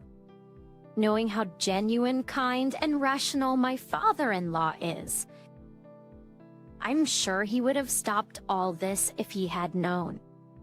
He was the only reasonable person I could trust in that house. Although I was the victim, it was incredibly embarrassing to think that my honeymoon had been hijacked by my mother-in-law. I was considering resigning from my job. My parents advised me not to push myself to work for a while. However, my uncle mentioned working might distract you, and he discussed it with the CEO. It seems they arranged for me to be transferred to a branch office. The divorce process with my husband went surprisingly smoothly, thanks to an excellent lawyer. However, I later learned my father-in-law was involved when we were planning our wedding and discussing the expenses for the ceremony and honeymoon. It turned out my husband had virtually no savings. My in-laws were just an average working-class family. But with my mother-in-law's wasteful spending habits, they had almost no savings, which my father-in-law had mentioned with a wry smile. Considering how short our marriage was, the alimony was quite substantial. Incredibly, my father-in-law sold the family home to cover it. Their home wasn't in a city center, but in a tight-knit community. When we got married, my mother-in-law invited the neighbors. They saw me returning to the family home on the day I was supposed to be leaving for our honeymoon, luggage in hand. Pursuant with the neighborhood's resident gossip in the mix, it didn't take long for rumors to spread.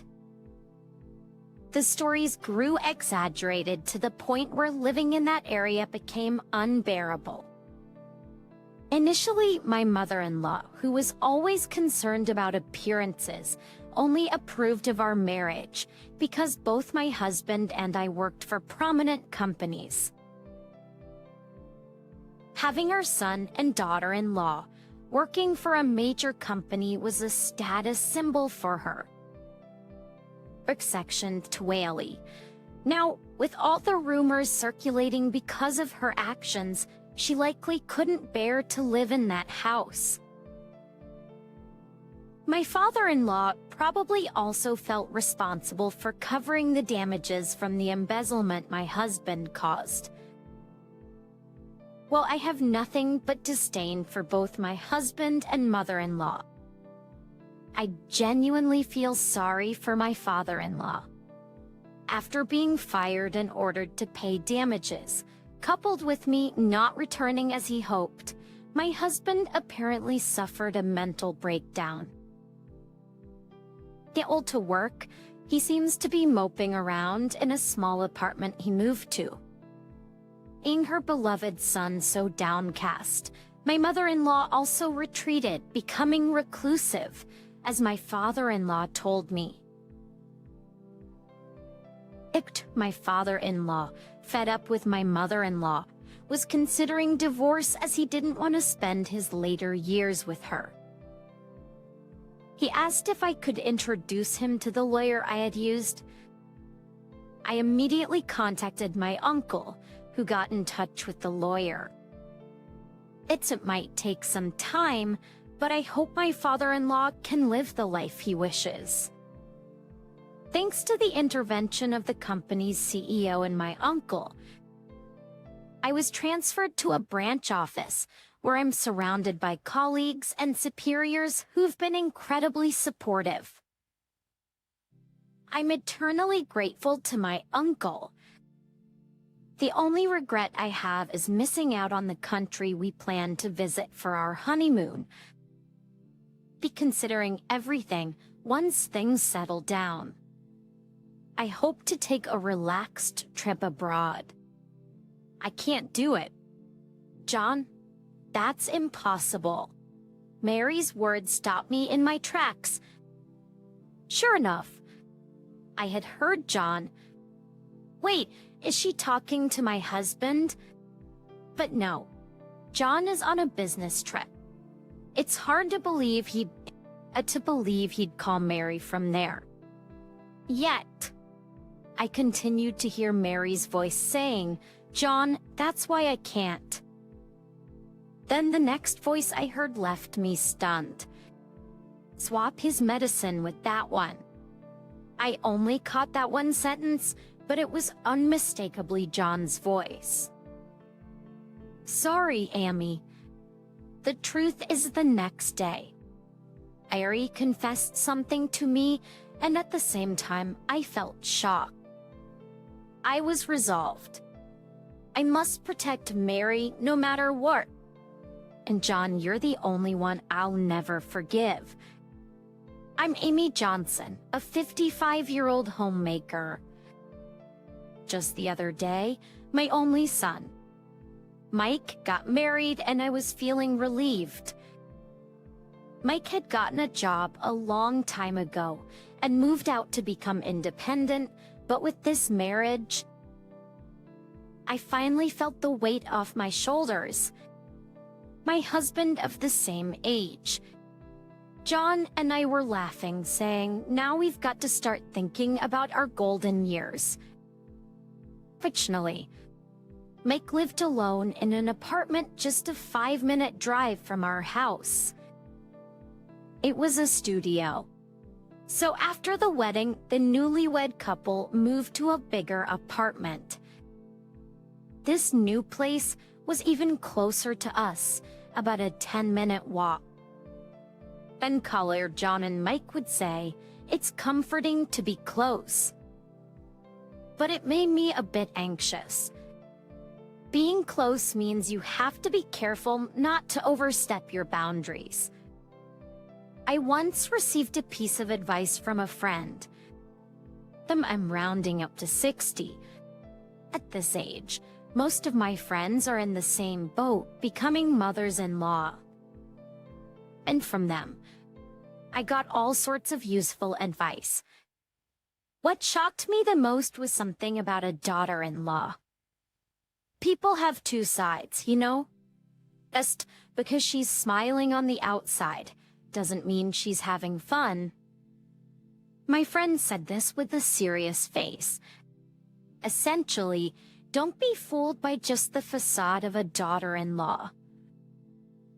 It might be a twisted thought. Who would want to doubt the feelings behind a daughter-in-law's smile? But my friend's words had weight. In fact, this friend got along well with her daughter-in-law, seeing her frequently. She's like a real daughter to me," she would always say.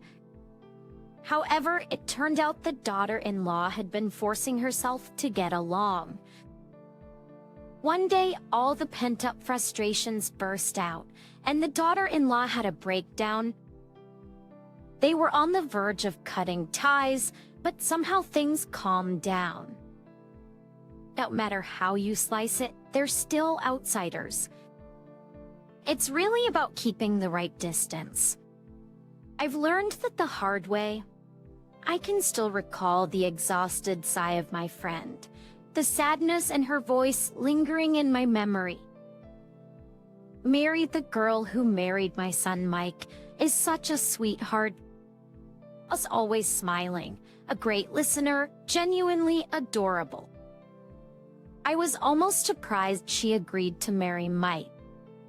Even after they moved, when John and I dropped by their apartment, Ari welcomed us with that same smile, adding, "Feel free to come over anytime."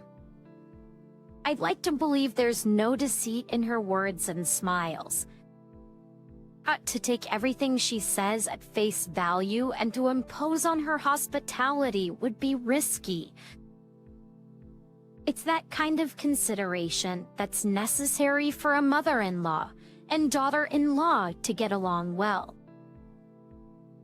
By being mindful in this way, we've managed to build a good relationship.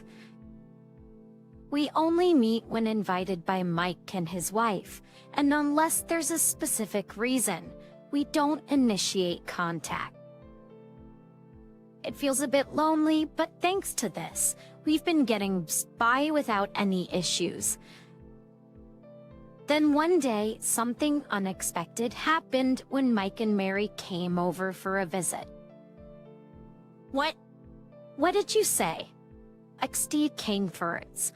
I had to ask again, to which Mike repeated what he'd said earlier.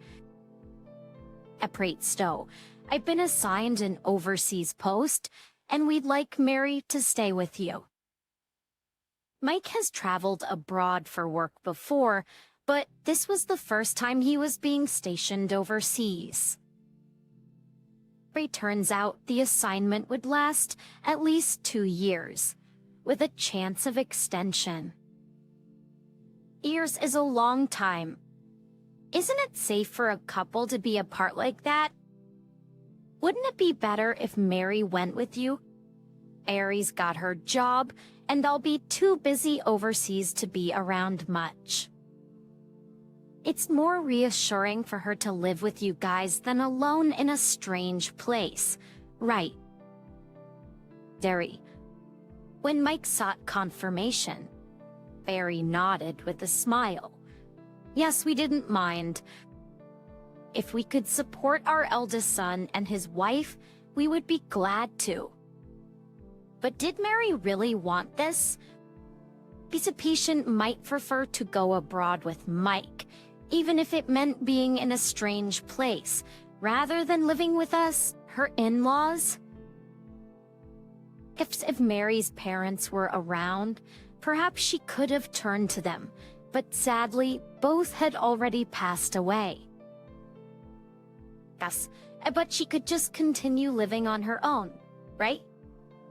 The apartment is close by. And of course, we'd be happy to help out if needed. I thought it would be better for Mary to live independently. That's what I suggested to the young couple.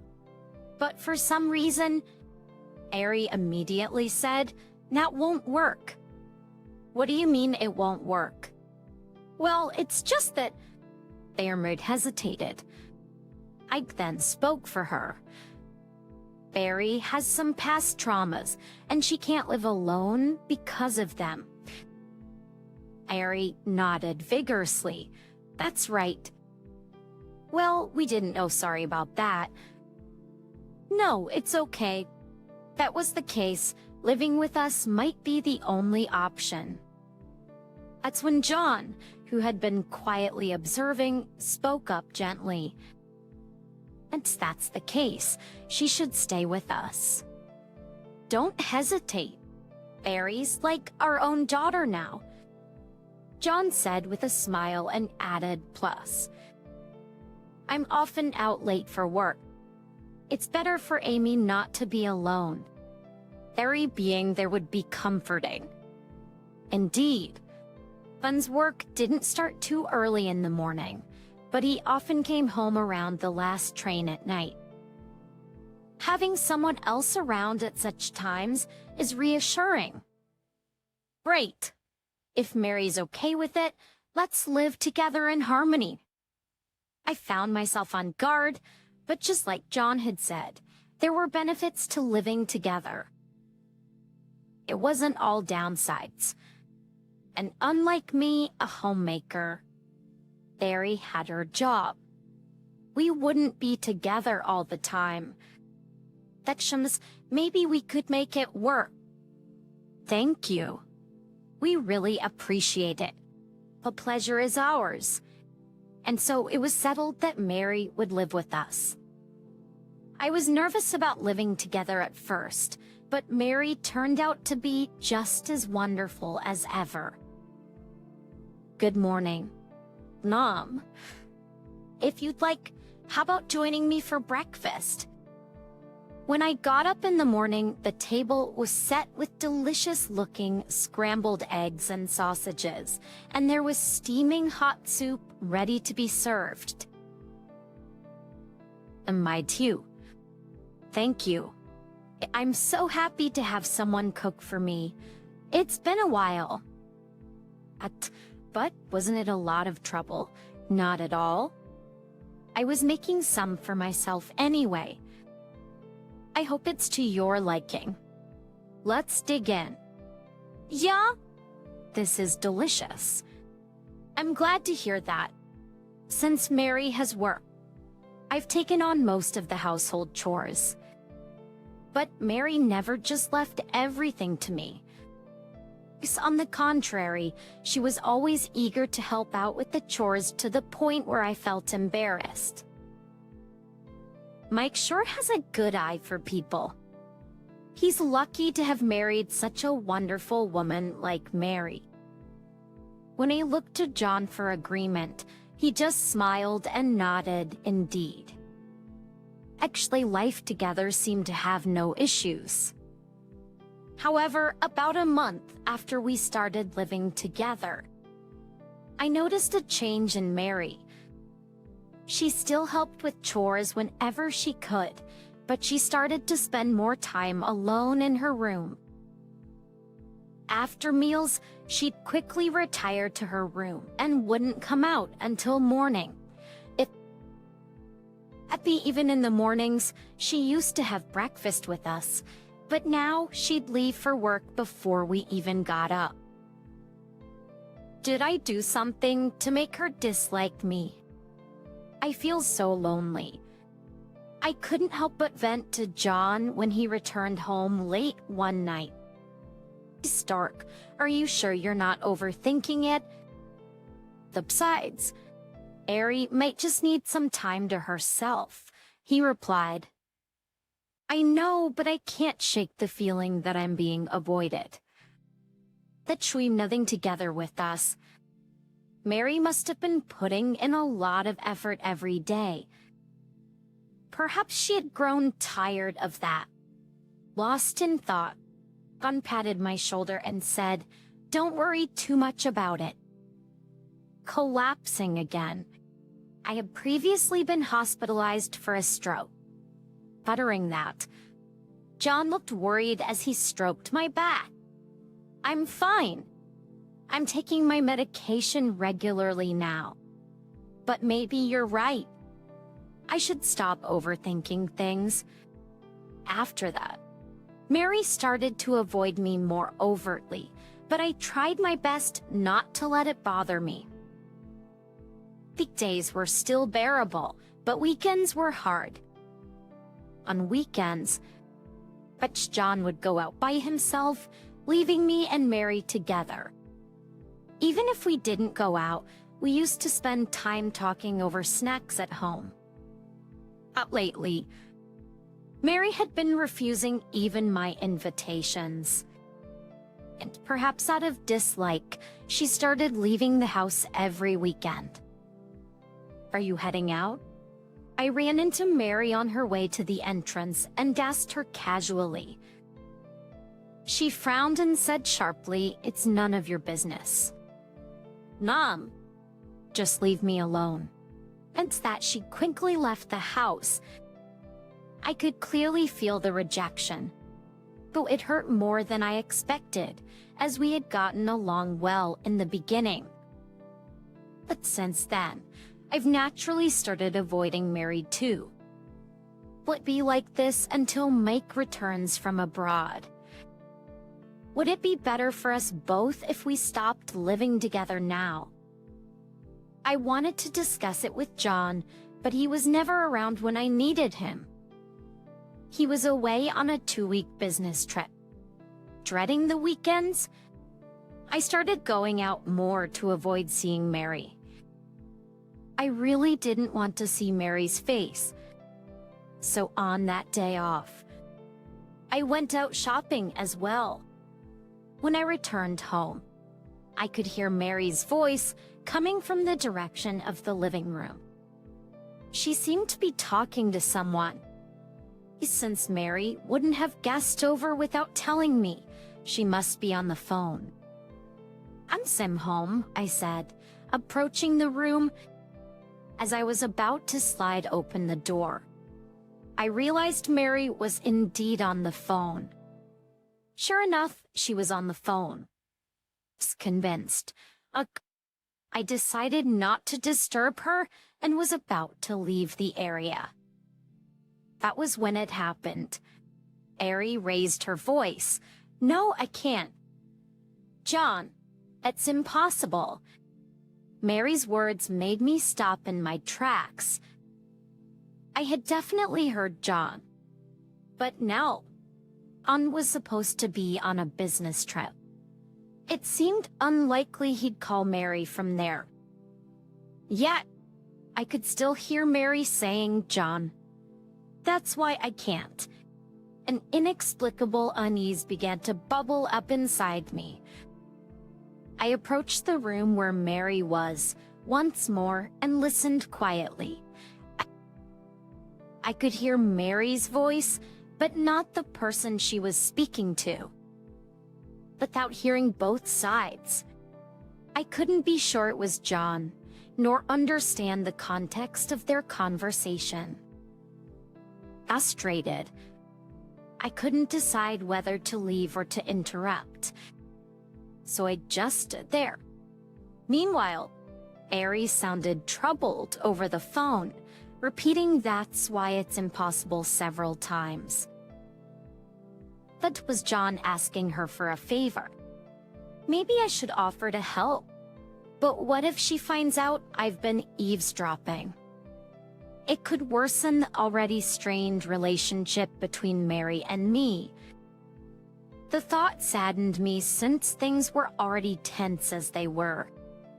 As I was lost in my thoughts, Mary let out a pained cry. Almost simultaneously, I heard the sound of something dropping. Soon after, I heard John's deep voice fill the room. "Swap this medicine with that one." I put Cheerio. Probably, Mary had dropped her smartphone, causing it to switch to speaker mode inadvertently. Mary must have quickly picked it up because John's voice faded, and only hers was audible again. "Before long," she said, and then there was silence. She must have ended the call. I let out a sigh of relief and quietly went back to the entrance. Taking another deep breath to compose myself, I called out with feigned calm, "I'm home." "Oh, welcome back," Mary replied.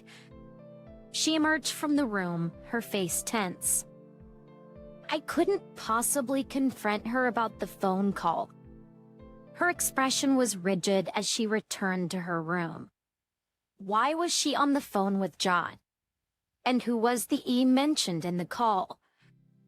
Above all, the ominous phrase "swap the medicine" stuck in my mind. I considered asking Mary several times, but couldn't muster the courage.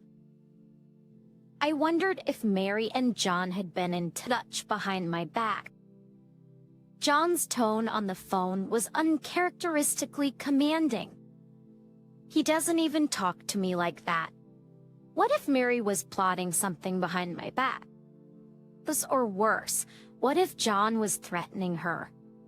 The unease wouldn't leave me, and I couldn't sleep that night. Extacom opticspan.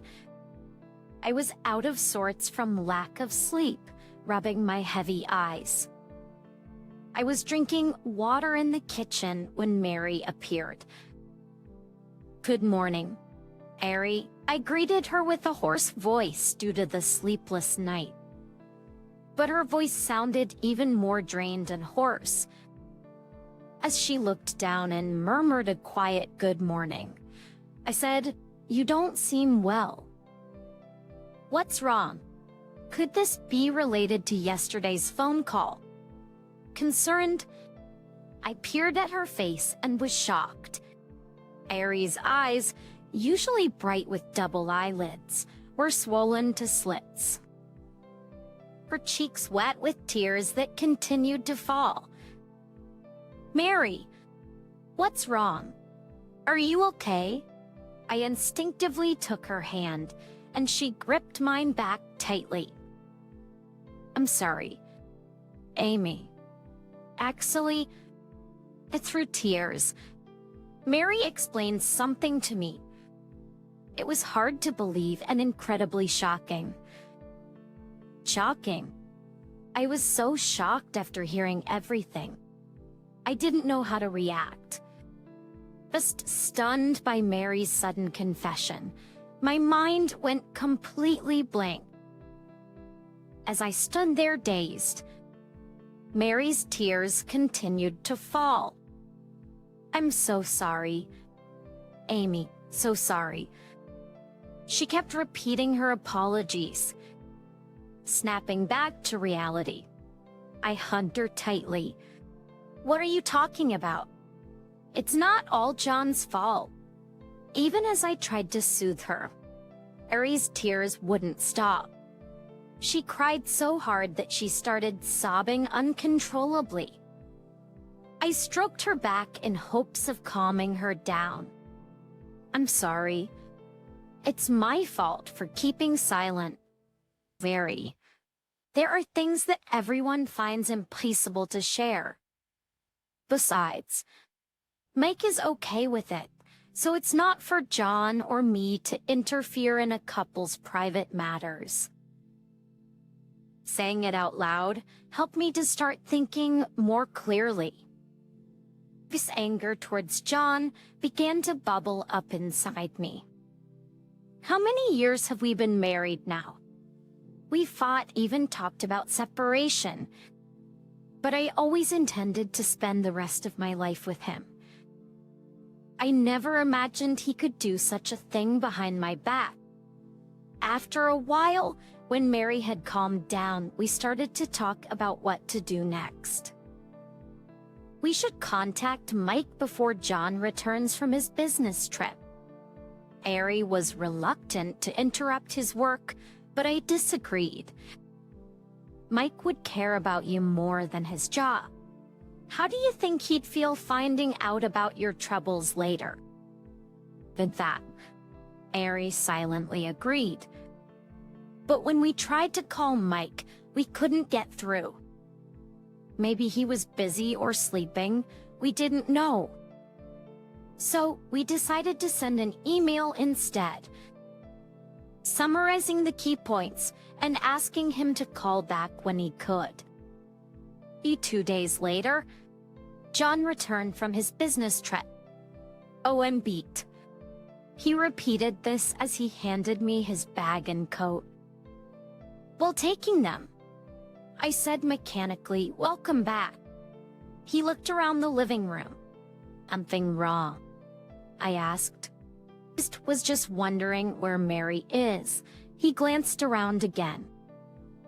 "Oh, She's out running some errands. Did you need her for something? I put the bats ready, I told him, and he just replied with a short okay and headed to the bathroom. Well, he bathed. I laid out the prepared papers on the table. I felt mixed emotions about confronting John with them. After decades of marriage, I never wanted to resort to such a thing. But after learning such a fact, I couldn't imagine continuing life with him. Oh, that was a great bath. John looked content, as he sat at the table with a towel around his neck. Normally, he would down a beer that was waiting for him. But noticing none was there, he squinted at me questioningly. Hey, where's the beer? Except dear today. Look at this, instead. Reached by me, and looked at the paper laid out on the table, and his eyes went wide. What is this? Still staring at the table. John trembled. I clenched my fist tightly and said firmly, It's divorce papers. I want to divorce. Huh. John shifted his gaze from the divorce papers to me. Divorce? Why? This from John's voice and expression. I felt anger more than confusion. Then it was as if he wanted to shout, How dare you tell me you want a divorce? But you wanted this, right? The divorce. John flinched. No, I mean that's not. He was mumbling, his words faltering. I couldn't help but burst into laughter. What's so funny? Because you're just so flustered. Oh, that's right. You didn't want a divorce, you wanted to remarry. Didn't you? John fell silent, his eyes darting from right to left. I mean, I know everything. At my words, John's face turned ashen. Everything? That you've been cheating with another woman. That you tried to tamper with my medication to be with her. And most unforgivably, that you threatened Mary. Un's face, already pale, now began to drip with sweat. As he did so, he kept repeating, No. That's not it, though used denying it. I heard it all from Mary. Mary? That backstabber. Guessed Mary had debts from before we got married. It seems that John found out about it when she was talking to Mike on the phone. She couldn't afford to live alone because she wanted to use her rent money for repayments. Once John knew she had no money, he must have felt superior to Mary. He had her do chores and treated her like a maid without me knowing. Since Mary couldn't afford to be thrown out, she couldn't stand up to John. She was keeping an eye on John every weekend to get away from him. That's when she caught him cheating. But when she confronted him, he had the gall to say, Amy will be the one who gets hurt. Then, as if Resign, since it's out now, he commanded Mary to tamper with the medicine. So you thought of getting rid of me because I was in the way, huh? Having suffered a stroke before, I take medication daily without fail. It's the kind that keeps my blood from clotting. If I don't take it, as I'm at high risk for clots, which could be life-threatening. Incredibly, John was planning to swap my medication with something else. As of all things, you're going to swap it with vitamin pills. For most people, vitamins are just a supplement, but for me, they could be poison. Depending on the type, they could promote clotting and increase my risk of thrombosis. In other words, Un was after my life. anyway. I can't be with you anymore. Please, let's get a divorce. We'll discuss the settlement through lawyers later." John looked at me with frustration, then turned his glare to Mary. "Barry, you would do this to me? You understand what you're in for?" Barry looked scared for a moment, but when I took her hand, she glared back at him. "I understand. I'm fine now. I have Amy." "What did you say? Getting cocky, are we?" John's eyes were bloodshot, and it looked like he might lunge at me any moment. But then, the next thing I knew, there was a racket at the front door, and Mike appeared out of breath. "Are you okay?"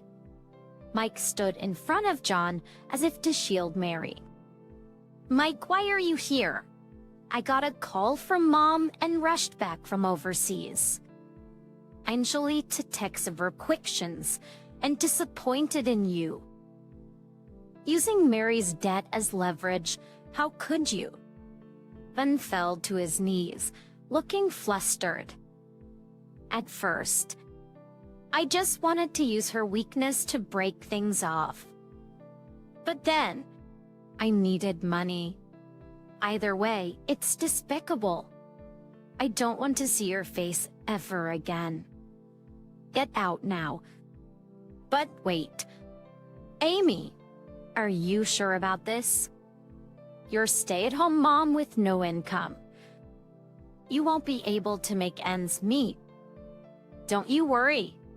I'll be fine with the alimony I'll get from you. And by the way, this house was inherited from my parents, so don't you act all high and mighty." Ann was still trying to act tough, but when I threatened to call the cops, he shuffled out. After that, John and I got divorced.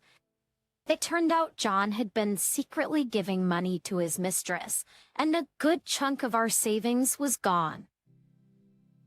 I guess now I know why he needed money.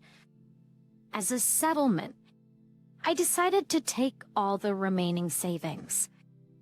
John's future looked bleak, nearing retirement with zero savings.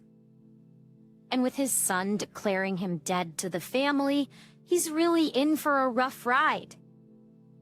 But whether his mistress will stick with him through this hard-mode life, I doubt it, but honestly, I couldn't care less. Mick went back to work the day after we settled everything, looking like he didn't want to leave. Mary and I are still living together. I used the alimony I got from John to pay off Mary's debts. Her son and his wife wanted to pay it back themselves, but with interest rates being what they are, it seemed wasteful. Since it was John's money anyway, I wanted to get rid of it fast. Now, the regular mother-in-law and daughter-in-law girls' nights are what I look forward to. Nights are what I look forward to the most. Until Mike comes home. Mary and I are going to keep on living well together. What did you just say? I couldn't believe the words that came out of John's mouth, and I asked him again with a trembling voice. Didn't you hear? You know the land from the family home you inherited, right? I've decided to build a house there. Spoke with casualness, as if he was just mentioning he'd bought bread from a store. The new house is going to be so stylish, you won't even be able to compare it to the old one. It'll blow your mind. As I failed to grasp the situation, John said with a mocking laugh, My mistress and I are moving in next month. You need to disappear. At that one sentence, something inside me snapped. I quietly accepted the divorce papers with a lawyer's contact that John handed to me. Sorry to trouble you, but can you contact this lawyer by tomorrow? I have my reasons, and I need it done quickly. All right. I wish you happiness. I did as told, contacted the lawyer, and proceeded with the divorce process. I was delighted, almost jumping for joy as his plans proceeded without a hitch. However, a few months later, he would come to me in a state of sheer panic. My name is Susan Clark, 55 years old. I used to be a nurse, but now I'm a homemaker. Actually, this marriage was my second. My first marriage was when I was 26. I got married because I found out I was pregnant. But when my daughter Marissa was 3, he told me he had fallen in love with someone else. It was a shock, but part of me oddly accepted it. There had been many signs of incompatibility since we were dating, and even though we married because of the pregnancy, the divide only deepened. After our divorce, I raised Marissa alone while working as a nurse until she graduated from college. That's Marissa started her own life. I decided it was time to live mine. I met John Clark at a matchmaking party soon after that thought. I was 48 and thought it would be nice to have a partner to share my life with, so I started attending these events. He was 5 years my senior, financially stable, and looked younger than his age. He took a liking to me. We went out a few times and eventually we started a formal relationship and decided to marry. Since Marissa was living on her own, John and I started our married life together. He was also divorced, had separated from his wife a long time ago, and hadn't considered remarriage until he was 53. When I asked why he decided to remarry now, he would only say, "Just felt like it." Since we got married, I took on all the household duties because that's what John wanted. He was busy running his business and wanted me to quit my nursing job to take care of the home, which was his condition when he proposed. Seemed very satisfied with my homemaking, especially my cooking, which he always complimented. Was demanding, but since I had quit my job and we lived comfortably on his earnings, I wasn't really dissatisfied until that moment. 5 years passed peacefully in our marriage. During that time, my father fell ill and passed away at the age of 80. He'd been living alone about an hour's drive from our place. My mother passed away when I was in high school, and since I left home after my first marriage, my father had been living alone in the family home.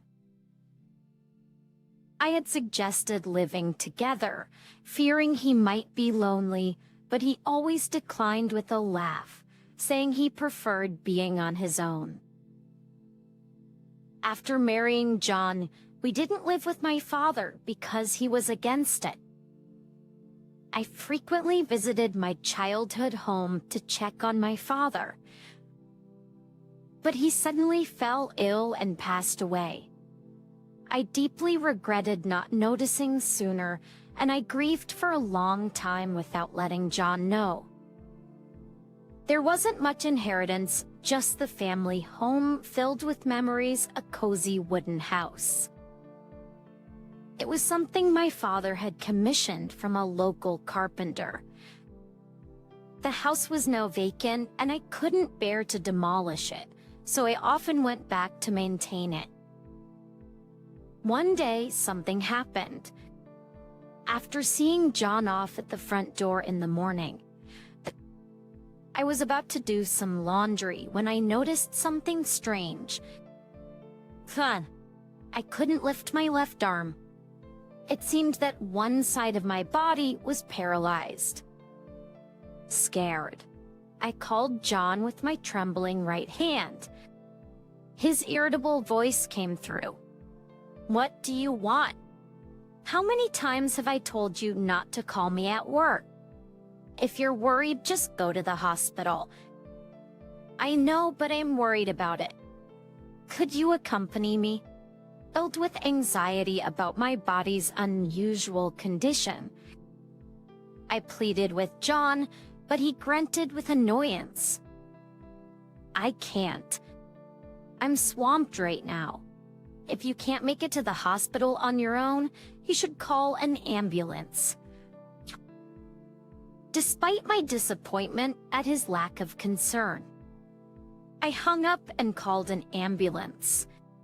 When I described my symptoms, they exclaimed, "That's serious," and took me to a major hospital. It seemed I had suffered a stroke, but since I was transported to the hospital quickly after onset, I didn't need surgery. Instead, I was treated with medication, dissolved the blood clot. Still, I was told I needed to stay in the hospital for the time being. As I lay in the hospital bed, the nurses kept asking, "Isn't your husband coming?" I mumbled something about him being busy. Is him being busy? It was finally the end of John's workday when he called, "Hey, where the hell are you? What about dinner?" I was flabbergasted that his first concern was dinner. Did he not remember I called him this morning? "I called you this morning. I'm in the hospital." "What, you're still at the hospital? You've been there for quite a while." His casual response infuriated me, and I told him about the stroke. Ariel cussed. Why would something like that happen? "I got it. I'm on my way," he said, finally sounding alarmed. And he came to the hospital. He visited my room only to quickly go and speak to the doctor. Later, I overheard the nurses talking outside my room. "Did you hear about the stroke patient's husband today? He kept asking the doctor if his wife would have another stroke. He said he couldn't handle it if she became bedridden." How awful is that I knew they were talking about John. He was more worried about how my condition would affect his life than my health itself. And I sighed deeply after that day. I continued my hospital stay, but John never showed up again after handling the paperwork on the first day. "I'm here." Marissa's bright voice came from the doorway, her smile shining. "Sorry to have you bring me things like clothes. You must be busy with work." "Right. It's no big deal," Marissa smiled back. "Don't worry about anything. You've worked hard your whole life. So just relax while you're here." I apologized repeatedly, and I was wishing John had been the one to help, but it turned out he had asked Marissa to do it. "I'm slammed with work, so could you take care of it?" He had told her. His attitude infuriated me. But he had said, "You owe it to your mother for raising you on her own. It's only natural for a daughter to look after her. Are you okay, Mom?" Marissa looked at me. Her concern is more about having such a husband than about my health. I felt a twinge of worry about John's attitude, but thought he must be struggling at home with. So I let it slide. I didn't want to worry Marissa. "I'm fine, no need to worry," I assured her with a smile, squeezing her hand. But when I returned home, I was met with a shocking sight. I had expected the house to be a mess, yet it was spotlessly clean with no laundry in sight. But something was off in John's bedroom. I detected the sweet scent of a woman's perfume. The conclusive evidence, however, was the long hair strand, and a single earring dropped conspicuously on the floor. John is cheating on me. His lack of concern for my illness was bad enough, but to bring someone into our home while I was hospitalized was unforgivable. I decided to confront him. And home.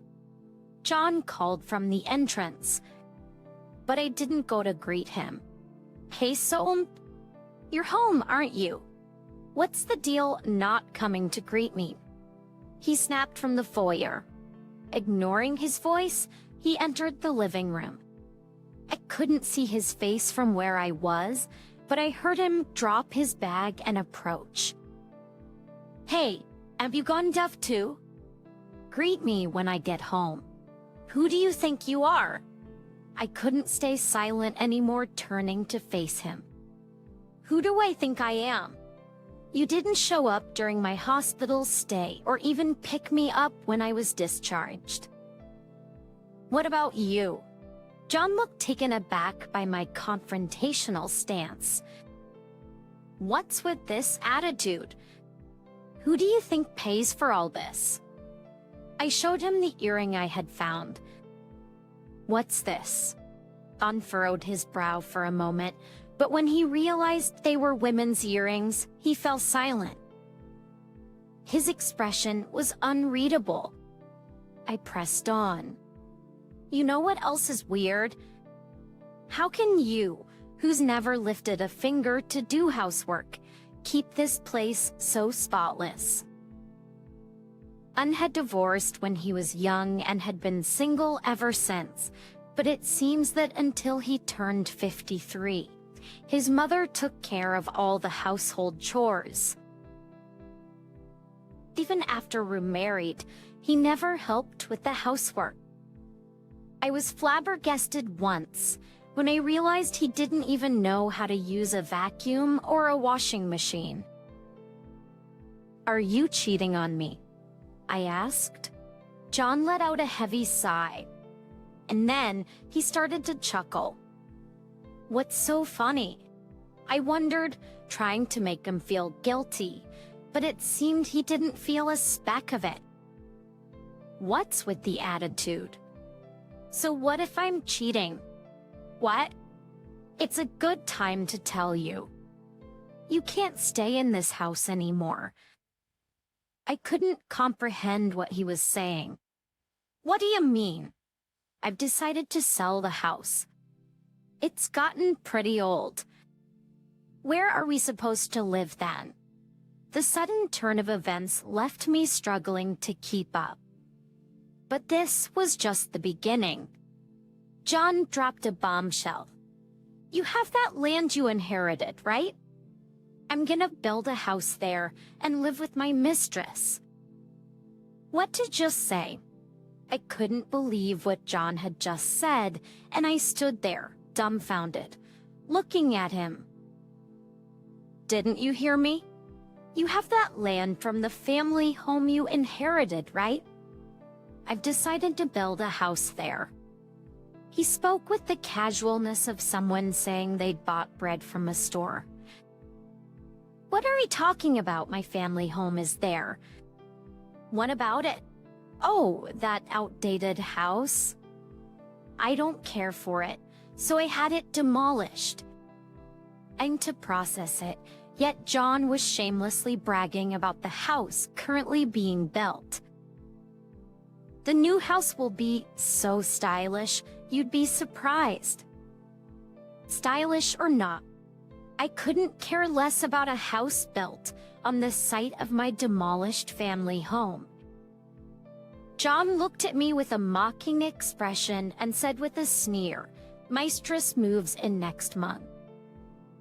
You need to disappear." That was the last straw for me. I suddenly felt calm and just stared at the man laughing hideously before me. Aunt John was going on about something, but I couldn't take any of it in. I quietly accepted the divorce papers with a lawyer's contact he handed me. Sorry to rush you, but could you contact the lawyer by tomorrow? I have my reasons for needing it done quickly. His brazen voice didn't stir a thing in me. Fine. Best of luck to you. I did as told, proceeded with the divorce. John seemed almost to jump for joy that his plan was going forward. But a few months later, Em would come to me in a frenzy. After the divorce, I immediately told Marissa that I'd split with John and was single again. Then she said, "Actually, I'm relieved. I'll take care of Mom, so don't worry." I laughed and told her, "Don't be silly. I'm not old yet. I plan to keep working as a nurse, so you've got nothing to worry about." Yes, after divorcing with John, I'd gone back to nursing. It felt rewarding whenever patients thanked me, a stark contrast to the grumbles from John while I was doing household chores. I was enjoying my single life. But 3 months after divorcing, John showed up at my apartment. I turned off the TV at the loud banging on my door and went to see who it was. Peeking through the door as viewer, I saw John looking desperate. "Who is it?" I asked. "Please, it's me." "Susan, please open up." I almost wanted to retort that I didn't know any me, but it seemed too foolish. So I opened the door, keeping the chain on just in case. John's face, shining with sweat and his eyes darting around, was illuminated by the light from the slightly open door. "What do you want now, after all this time?" "Oh, you! How dare you speak to me like that after what you've put me through?" John accosted me with bloodshot eyes. I responded calmly to his heated words. "What are you talking about? I haven't done anything to you. You knew, didn't you, that there was a mortgage on that property? And you kept it hidden from me without saying a word." Body of John was yelling desperately, but I couldn't help but laugh at his words. "Of course, I wouldn't tell you. After all, I'm the one who inherited it. That land originally had nothing to do with you, did it?" I implied to him that he should have known such a thing. Given John's old-fashioned ways, he probably thought that a wife's property belonged to her husband. But that notion was a mistake. When I pointed this out, John, exasperated, screamed and tore at his hair. Damn it, if I'd known there was a mortgage, I wouldn't have changed it into my name. Yes, John had changed the deed of the inherited land into his name by forging a power of attorney from me. Then he had my family home torn down and built a new house to live in with his mistress. However, that land had been collateral for the purchase of my parents' house. When my parents could no longer pay the mortgage, the plan was to sell that land and use the proceeds for the payments. It's a common practice, as land often comes with a mortgage when taking out a home loan. But now with life insurance linked to the group credit, if the person taking out a mortgage dies, the debt can be canceled. Unfortunately, my father hadn't subscribed to such insurance. The mortgage on my family home was still outstanding, and I was undecided about taking on that debt. In the meantime, John had changed the land into his name and demolished my family home without my consent. It's your own doing whatever you want without telling me. Got what you deserved, right? So, what's up? Did you get a notice of foreclosure or something? I asked with a cold look, and John blurted out something shocking. It's not just a notice. The land's been auctioned off, and before I knew it, it was sold to someone I don't know. And now I have to leave that land. I couldn't believe it had been auctioned off and sold. The situation had progressed beyond my imagination. I insisted the house was mine, but some scary guys started showing up. As a result, I couldn't live there and was driven out.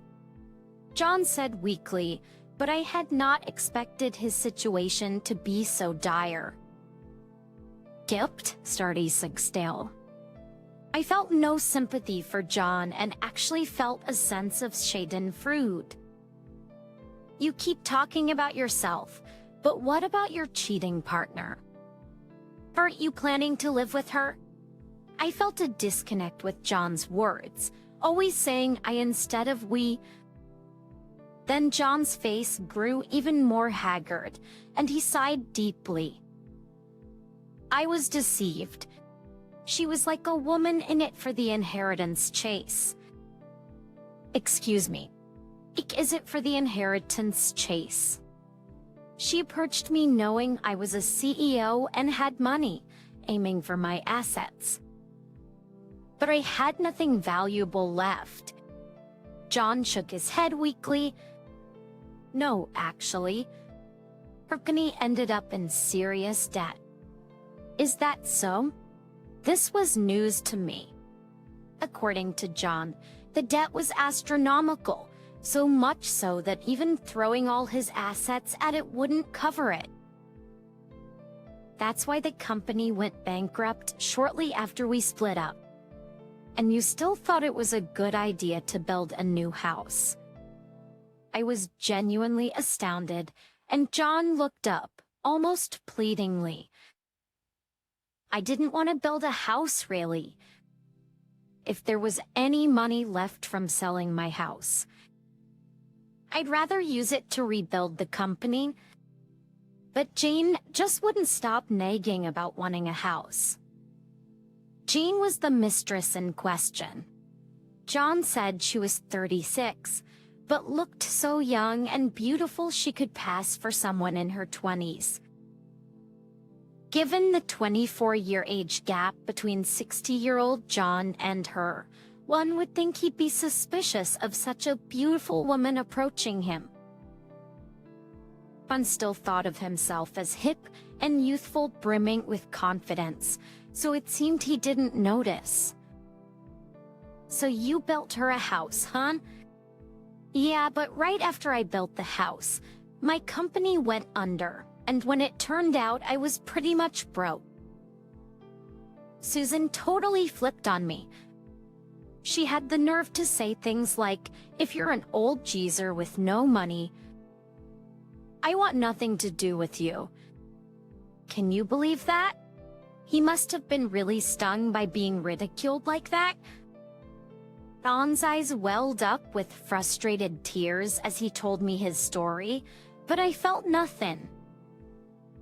I couldn't help but think it was his own fault for being taken in by such a superficial woman and kicking me to the curb. Don't you see you're not at fault here? Did it ever strike you as odd that a young, beautiful woman who's perfect at housekeeping would fall for a man 24 years her senior? When I pointed that out, John just scoffed. Perfect at housekeeping. You must be joking.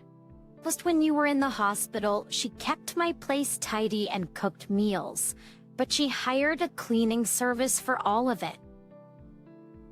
Once we started living together, she didn't work, lounged around at home all day, and didn't lift a finger to help. Yet she always found time to pamper herself. She was something else. Oh, really? It was clear he had only looked at her surface. And where are you living now? I asked, and John's face turned sheepish. In a cheap apartment near the old house. It was the only place I could get.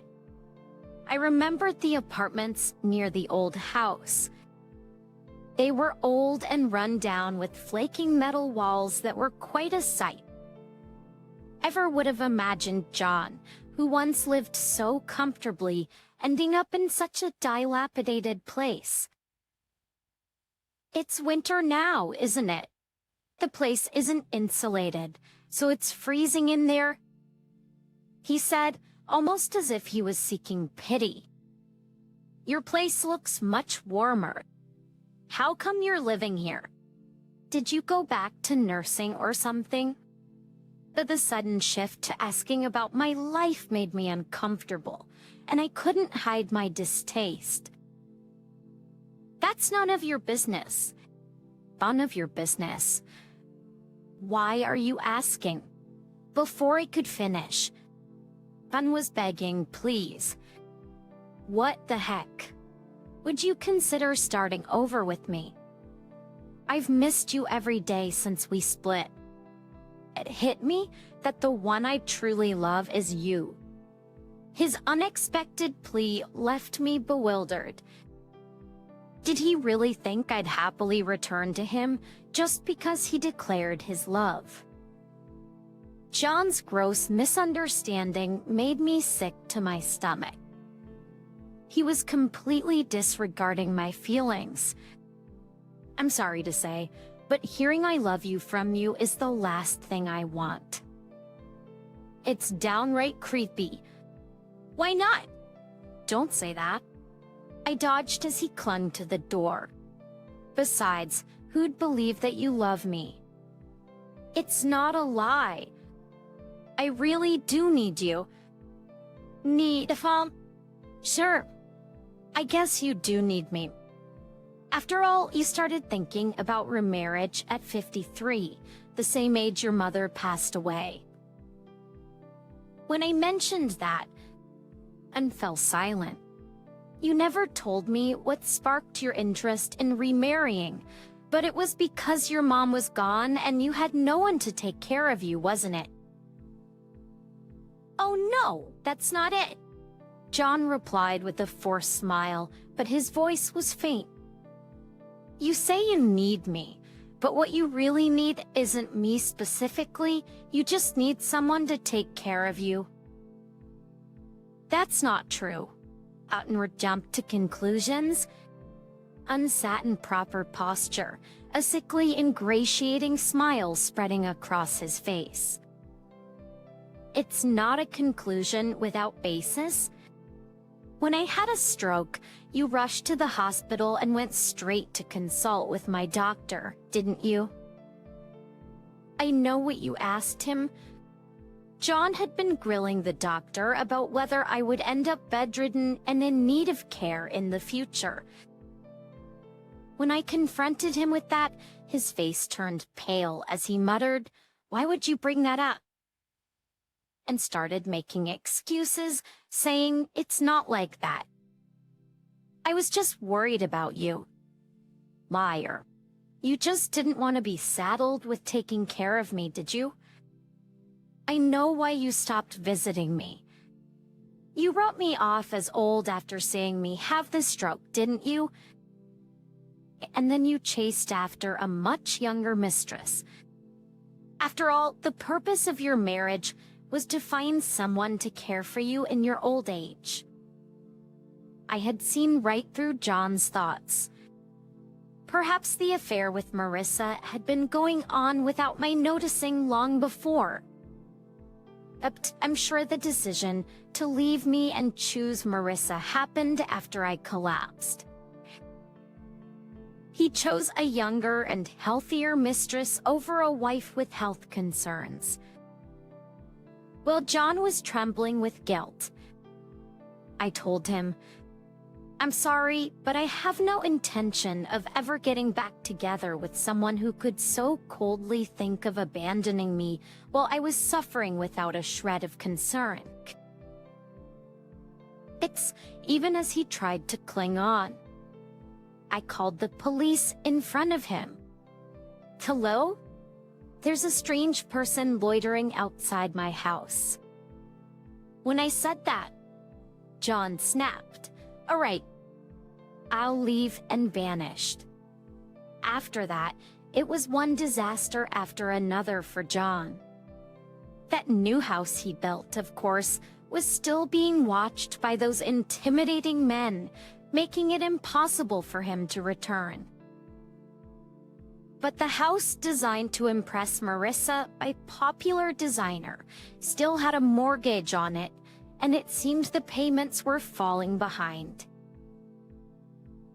If someone would buy the house, it seemed like his problems would be solved. But according to the intimidating landowner, there's talk of demolishing John's house eventually, leveling the lot, and putting the land up for sale. Even if the house is torn down, the mortgage remains a truly tragic situation. John seems to have neither the energy nor the money to start a new business and is now just getting by with temp jobs and part-time work. Some to peers and mentally and physically exhausted, he no longer resembles the prosperous man he once was. In fact, he looks older than his years now. As it turns out, the failure of John's previous marriage was also due to him throwing his weight around and behaving like a tyrant. He's always been the same, considering anything other than himself as trivial. That's why he was betrayed at work, choosing a mistress over his wife based on self-interest, and then betrayed by that mistress, leading him to this predicament. I doubt anyone will reach out to help him now. Yet, I don't feel a speck of sympathy for John. As for me, lately Marissa has moved into my apartment, and we've been living together happily. Her workplace is close to my apartment, and she said it was a waste to pay rent for a separate place. But I knew that she decided to live with me because she was concerned about my health. She seemed to be worried about how I was coping after my stroke and divorce from John. But no need to worry. I've been keeping up with regular checkups at the clinic and have even improved my lifestyle. Actually, I've been feeling great. I've completely forgotten about John, and he hardly ever crosses my mind now. When I was hospitalized, Anne never visited me, but the nurses were so kind and became a source of support. Now, working as a nurse myself, I strive to be as supportive to others as I was once helped. I'm looking forward to going to the spa with Marissa. My life is still very much ahead of me,